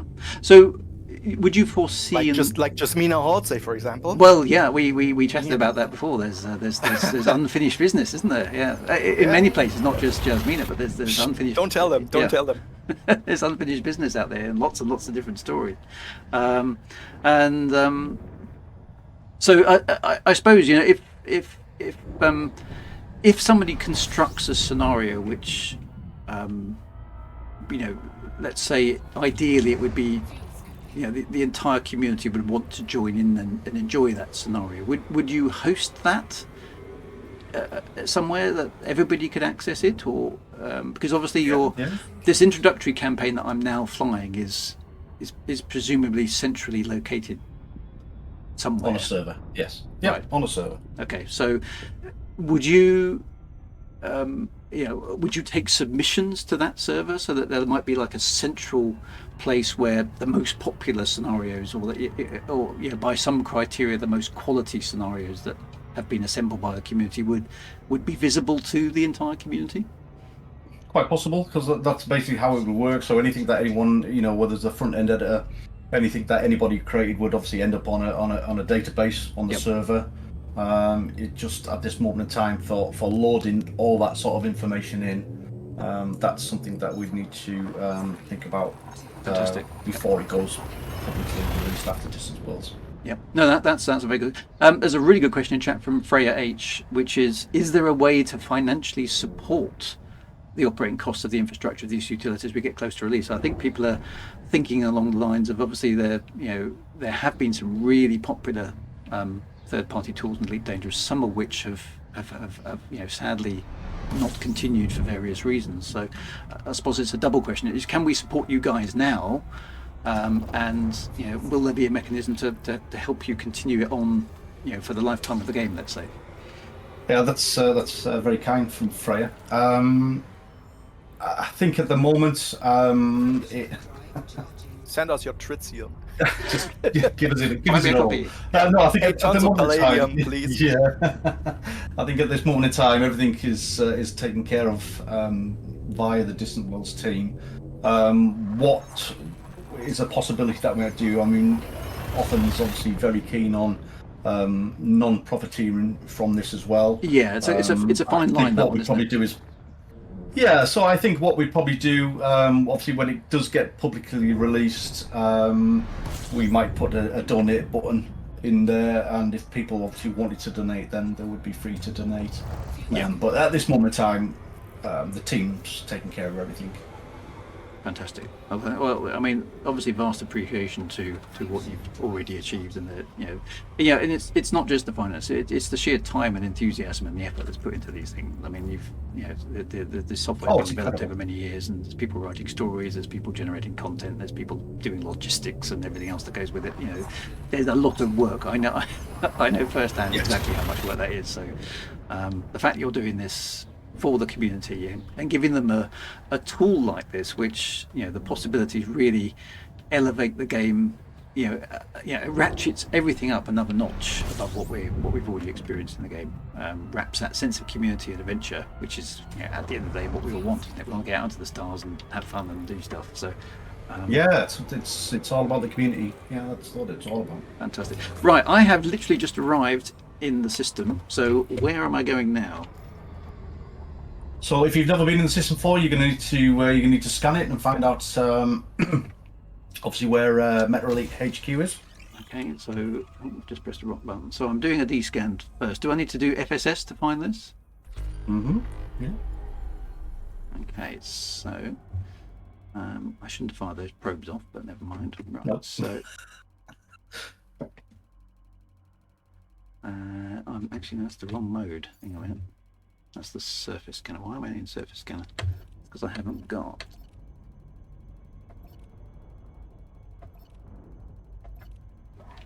I'm just hoping I have got a scanner on this ship.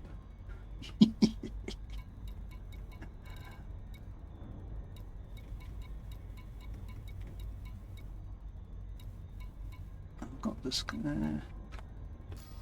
Maybe I haven't got it mapped properly.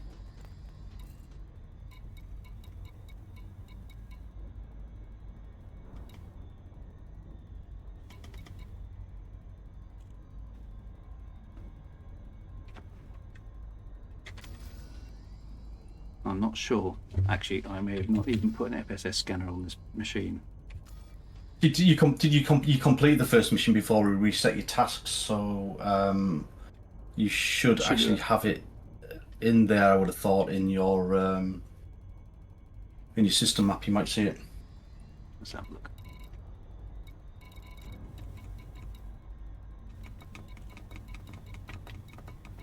I can't see. I can see a bunch of unexplored POIs, but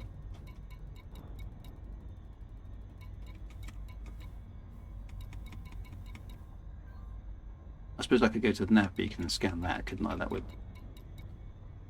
work as well. Would that work? Yeah, you can head to. So there's the meta bunker. So you can head towards Tito Lab. Okay, let's head towards the meta bunker then.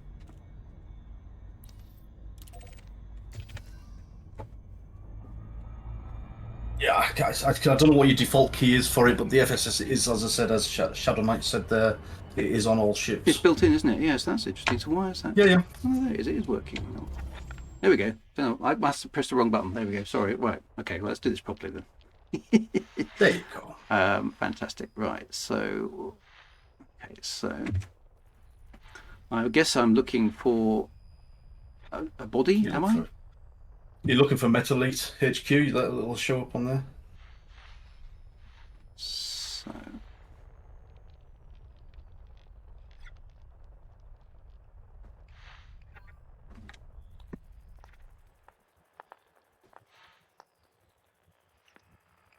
Okay, so is that going to be a signal source, or is it going to be? Yeah, so I'll give you a little clue that it's orbiting around body 2A. Okay. Well, let me find some of these bodies first.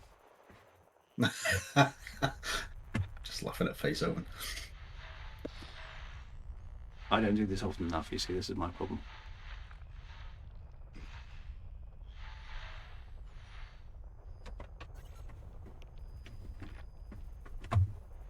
I'm going to scan around here.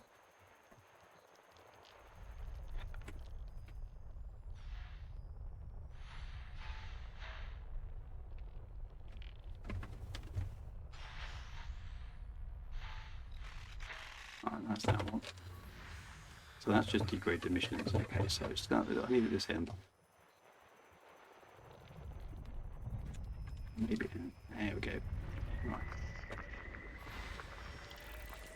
Okay, icy body with rings, very nice.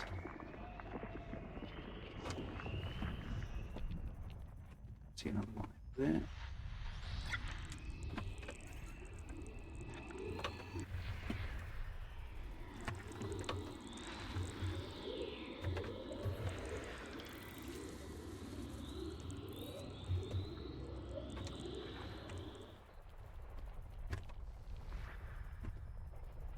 So I've got Tito Lab.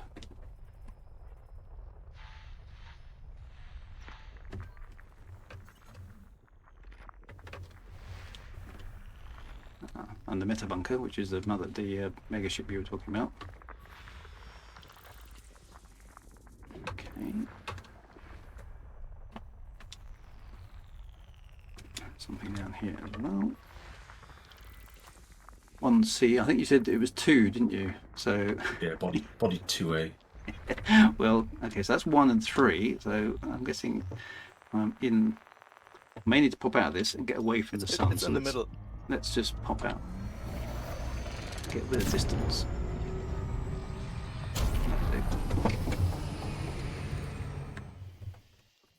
Then I can at least scan around. Okay, so there's something else here. No, not really want those.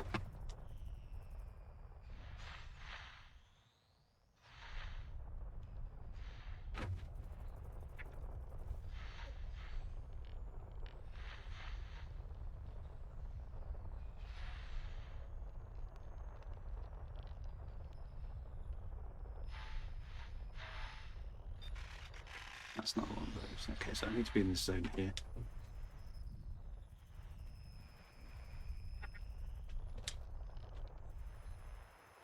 Following the orbital track around. So there's 3 and 1. Okay. So it is. I can't see another. Did you say it was close by, or was it? It's Another place here. it's orbiting body 2A. Okay, so I haven't found.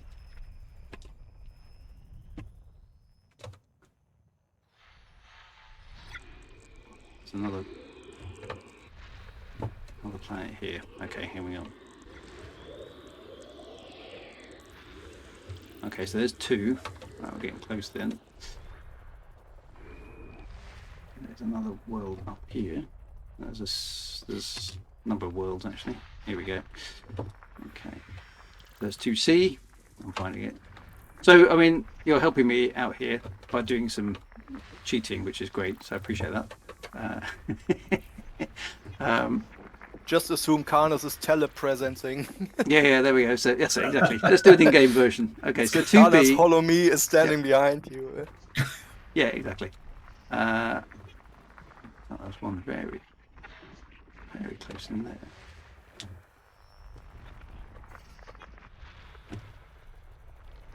Ah, look, MetaElite HQ.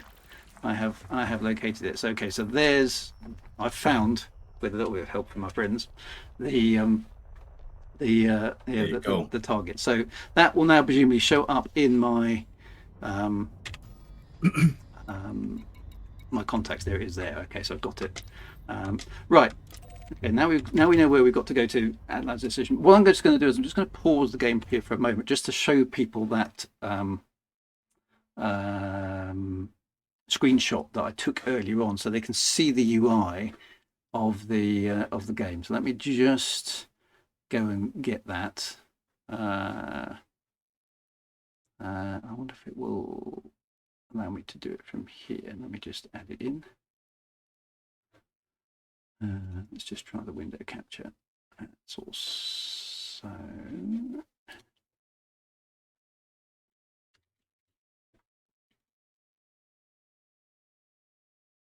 There's a snipping tool. Hopefully, is that going to work? That is not working.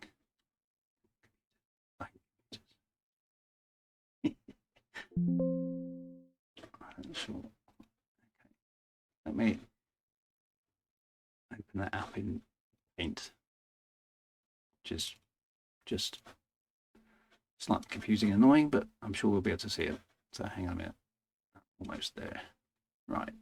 Add a source. To capture.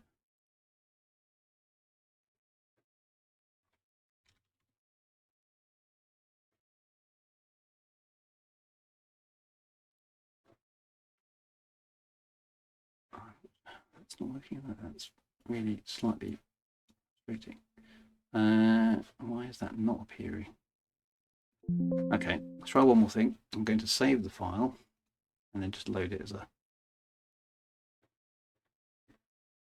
an image into here.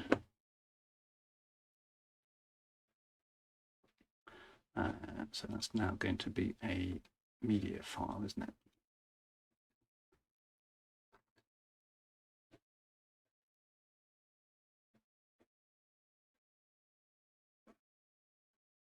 Moment.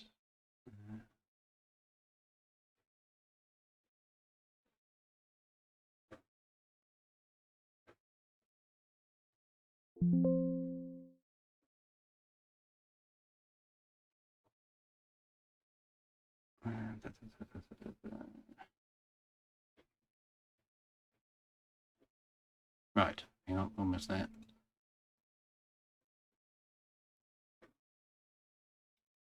Right, hopefully you can now see. Apologies for that. It took ages to figure out how to do that. But this is a screen capture. Oh, that looks splendid. There we go. This is a screen capture I took as we were moving off. So you can see at the top of my screen that there is this overlay here. Okay, so it's showing me the mission that I'm currently running, that I have yet to complete, and it's basically saying, here you go, MetaLens initiation is the, if you like, is the mission, and then the sub components of the quest. I drop out of Super Cruise at MetaElite HQ, which I've just found, obviously, and then wait for ignition to finish the job is the second bit. So that's what you will see.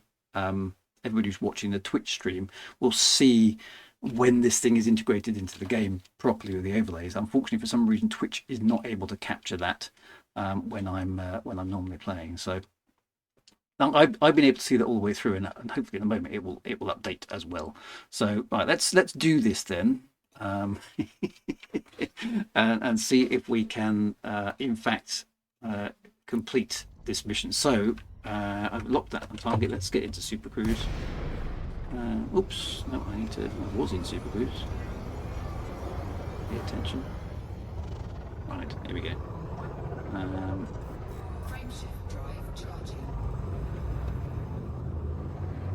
And MetaElite HQ is there. Now you notice again the log is showing what's happening, so I'm just jumping into FSD. There is MetaElite HQ. That's an excuse for a little bit of SCO, isn't it? And why not?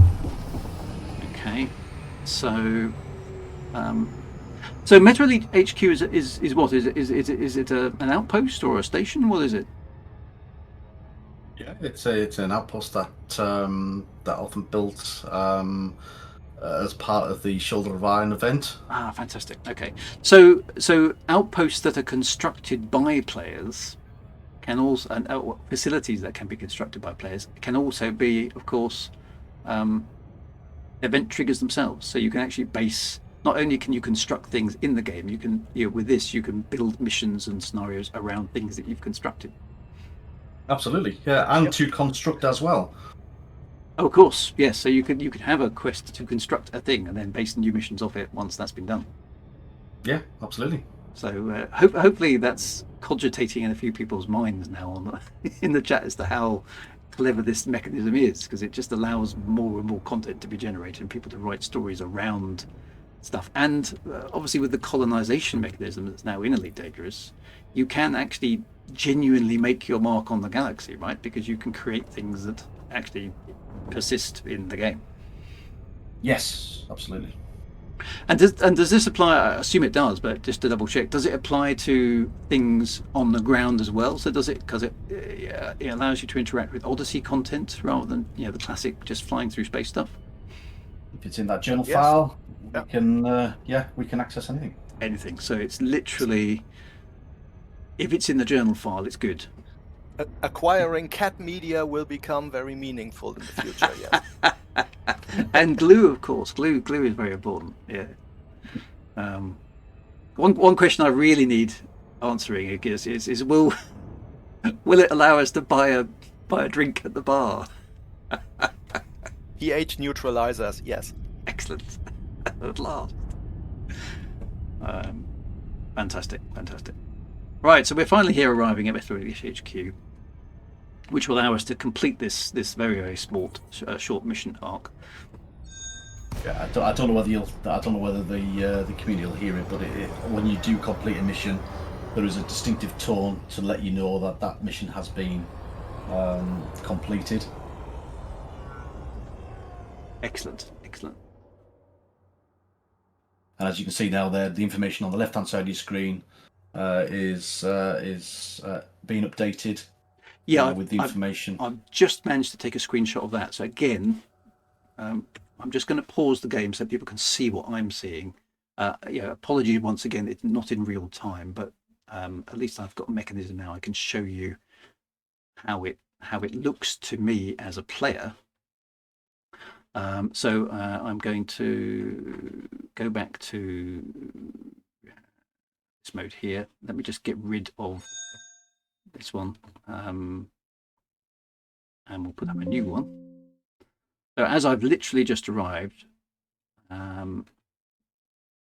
in the system, what I'm now seeing is this on my screen, which is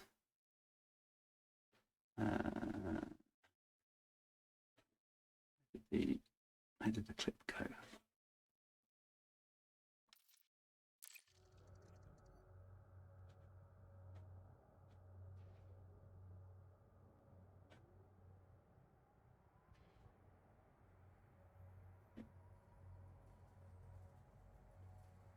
Just put that in my downloads folder. There we go. Right, sorry, slight delay.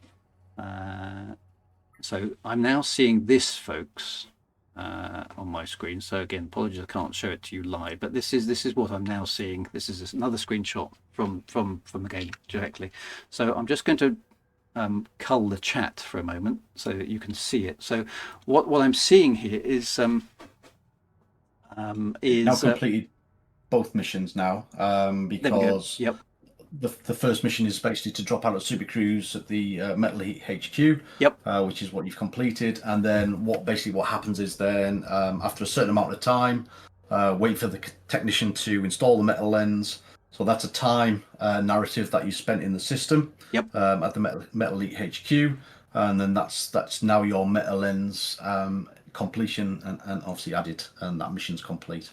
So as well as triggers which are location dependent or event dependent, you've also got time as a trigger. So go to the system and hang around for half an hour if I was feeling really, really mean.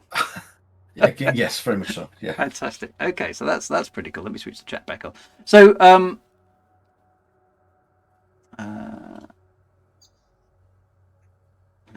let's go back to the main broadcast. There we go. Okay, so when you go back to the so we can see like the full screen of MetaElite, you'll see not only as your campaign files what's been updated. So if you go into the campaign manager, you'll obviously see a new mission that's available for you now. Okay, so if I go to, let me switch off the game capture for a moment. So I'm going back here to MetaElite itself. So I can see that there's a status update here as well, which is showing all done. Commander, your MetaLens is now linked to our main system. So the mission has got a little bit of flavor text to tell me that I've successfully accomplished something. That's the lore introduction you were asking at the beginning of the stream. Yep. So this is the lore explanation. The commander now has this tech installed on his ship. So his ship. That's where we can play. That's where we can play with some lore-based trinkets here. Fantastic. And if I go into here, like you say, going back to How do I go back to? Oh, there we go. Is that? Ah, okay. So this is updated now with a new. Oh no, that's the same. That's the same mission. Ah, okay. Here. So here's the next. Here's the next stage of this mission, right? So MetaLens updated configuration. So I've gained 3,000 XP because I've completed it. MetaElite knows I've completed that first mission by going here and waiting around, and now I've got another part of this scenario to be unlocked. So this is like a chain of missions that forms part of this. So this as you can see, your mission's sat in an authored state at this moment in time. Yep. So you don't have to accept that mission if that's a mission that you like a side quest that you don't want to take part in. Yep. Then you don't need to activate that mission, or you can activate it and you can deactivate it if you don't want to do it. Okay. So obviously, so if we're going to continue with the second, you can activate that mission, which will then unlock it. Yep. And then it tells me I've got to go and do something else. So here I've got to go to barely meta trialing, disembark there, okay, and downloading the data from a public data point as part of that. So that tells me. So that is on foot, isn't it? Disembarking there.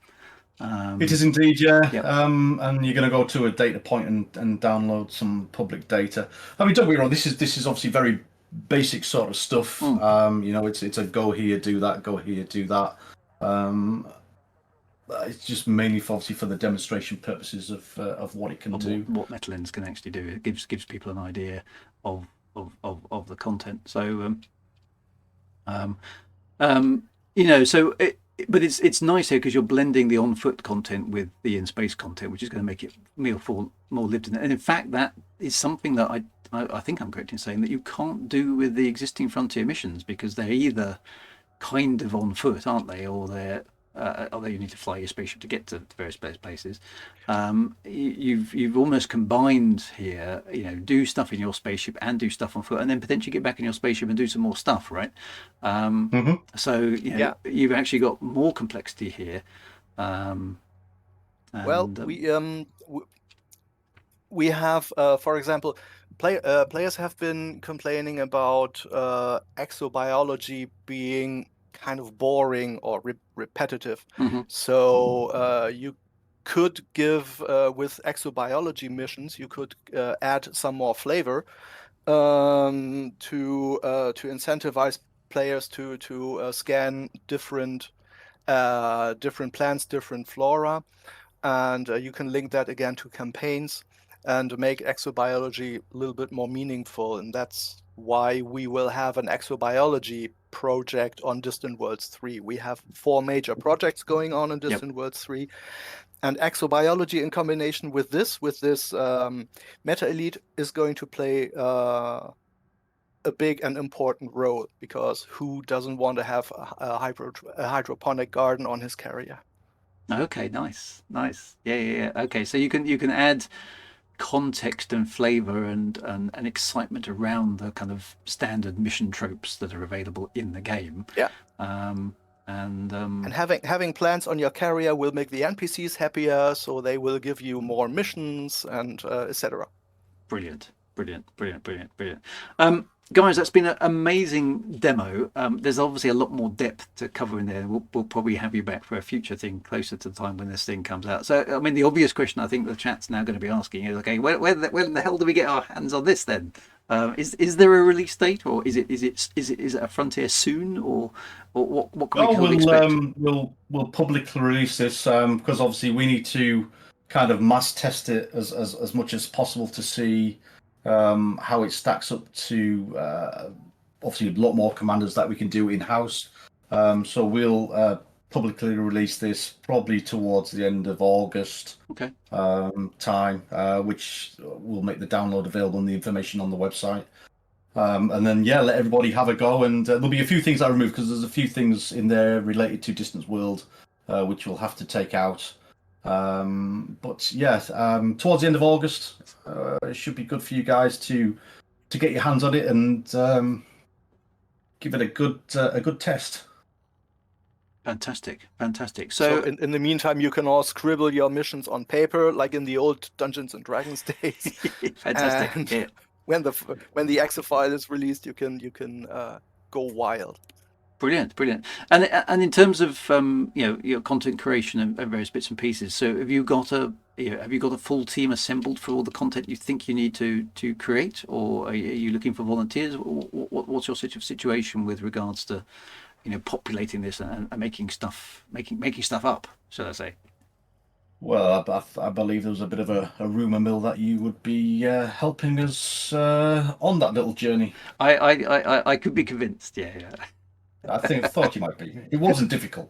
No, it wasn't. So yeah, I mean, yeah, spoilers, but not really spoilers. But yes, so I will be creating some content, not only sort of narratively, just to to assist the wonderful stuff that Andrew's been putting together already, but obviously with the capabilities that MetaElite now gives the game, it's a chance for people like myself to create things for people to go off and do. So I think really the only thing I can say at this moment is watch this space. But I think anybody who knows me knows the sort of stuff that I like to put together, and the fact that we've now got a mechanism where we can put adventures directly into the game that react to what players do in the game and present it to the players in first person in the game, and can be triggered on any event that the game publicly presents to us via the journal files, is insanely powerful.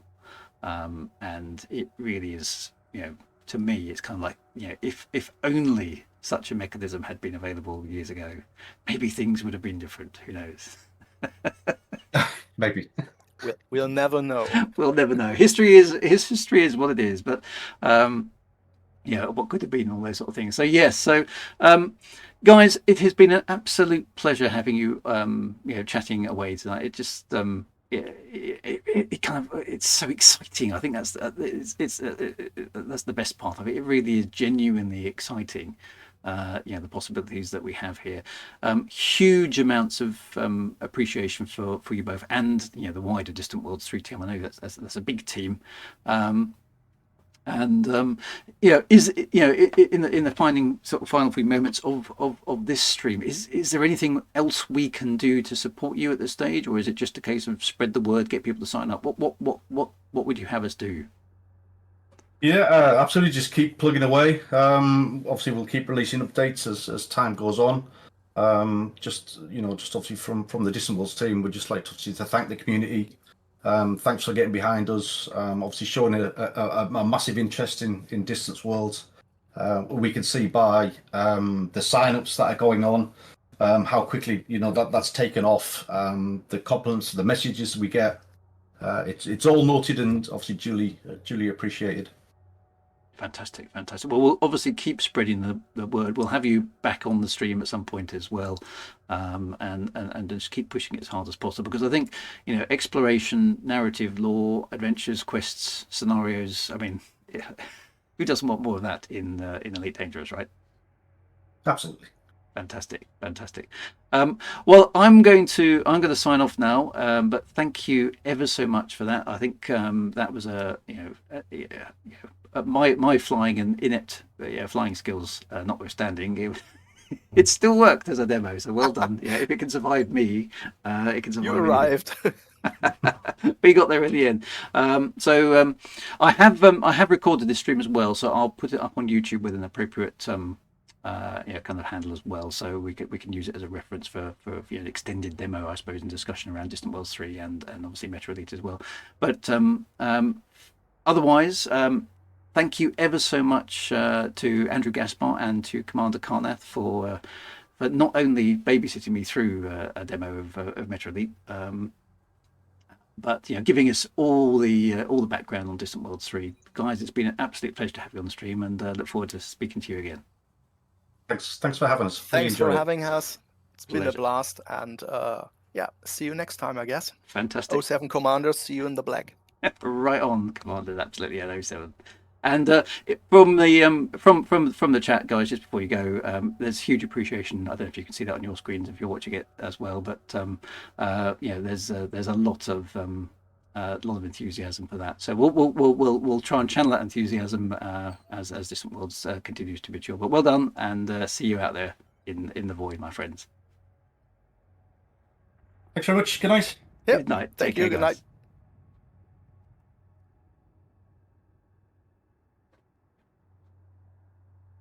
Right, I've just closed my Discord down, but thank you ever so much to Andrew Gaspar and Connor for joining me on the stream tonight. A few technical foibles notwithstanding, we'll try and mature that as we can get on a bit. But hopefully you all agree that is an amazing capability that the guys have developed, and there's lots and lots of more stuff to come.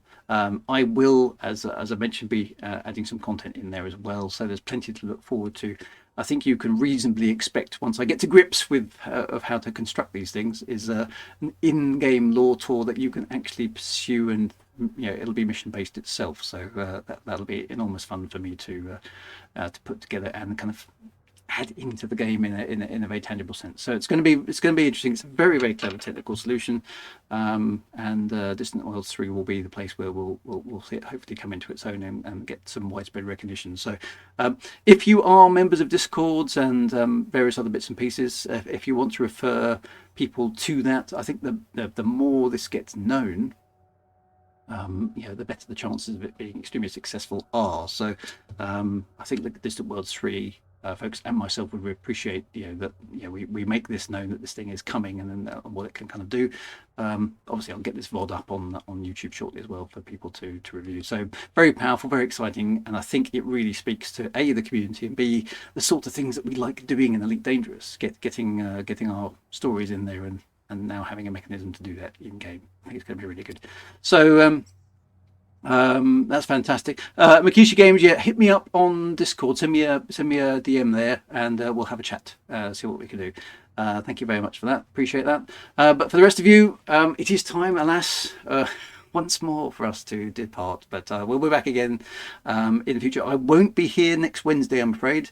It is my wife's birthday, and I dare say that streaming for a couple of hours on her birthday might not be all that good for my marriage. So I will see you for another Elite Dangerous in a couple of weeks, but I will be back on Monday for Retro Archimedes Elite, and we'll obviously doubtless have a few Elite discussions on that come on Monday. So see you then. Be good. Have yourself a fantastic rest of the week. Have a fantastic rest of the weekend as well, and I will see you soon. Be good. Right on, Commanders. And huge thanks to Distant Worlds 3, and huge thanks to you all for watching. Much appreciated. Be good. See you soon. Onwards.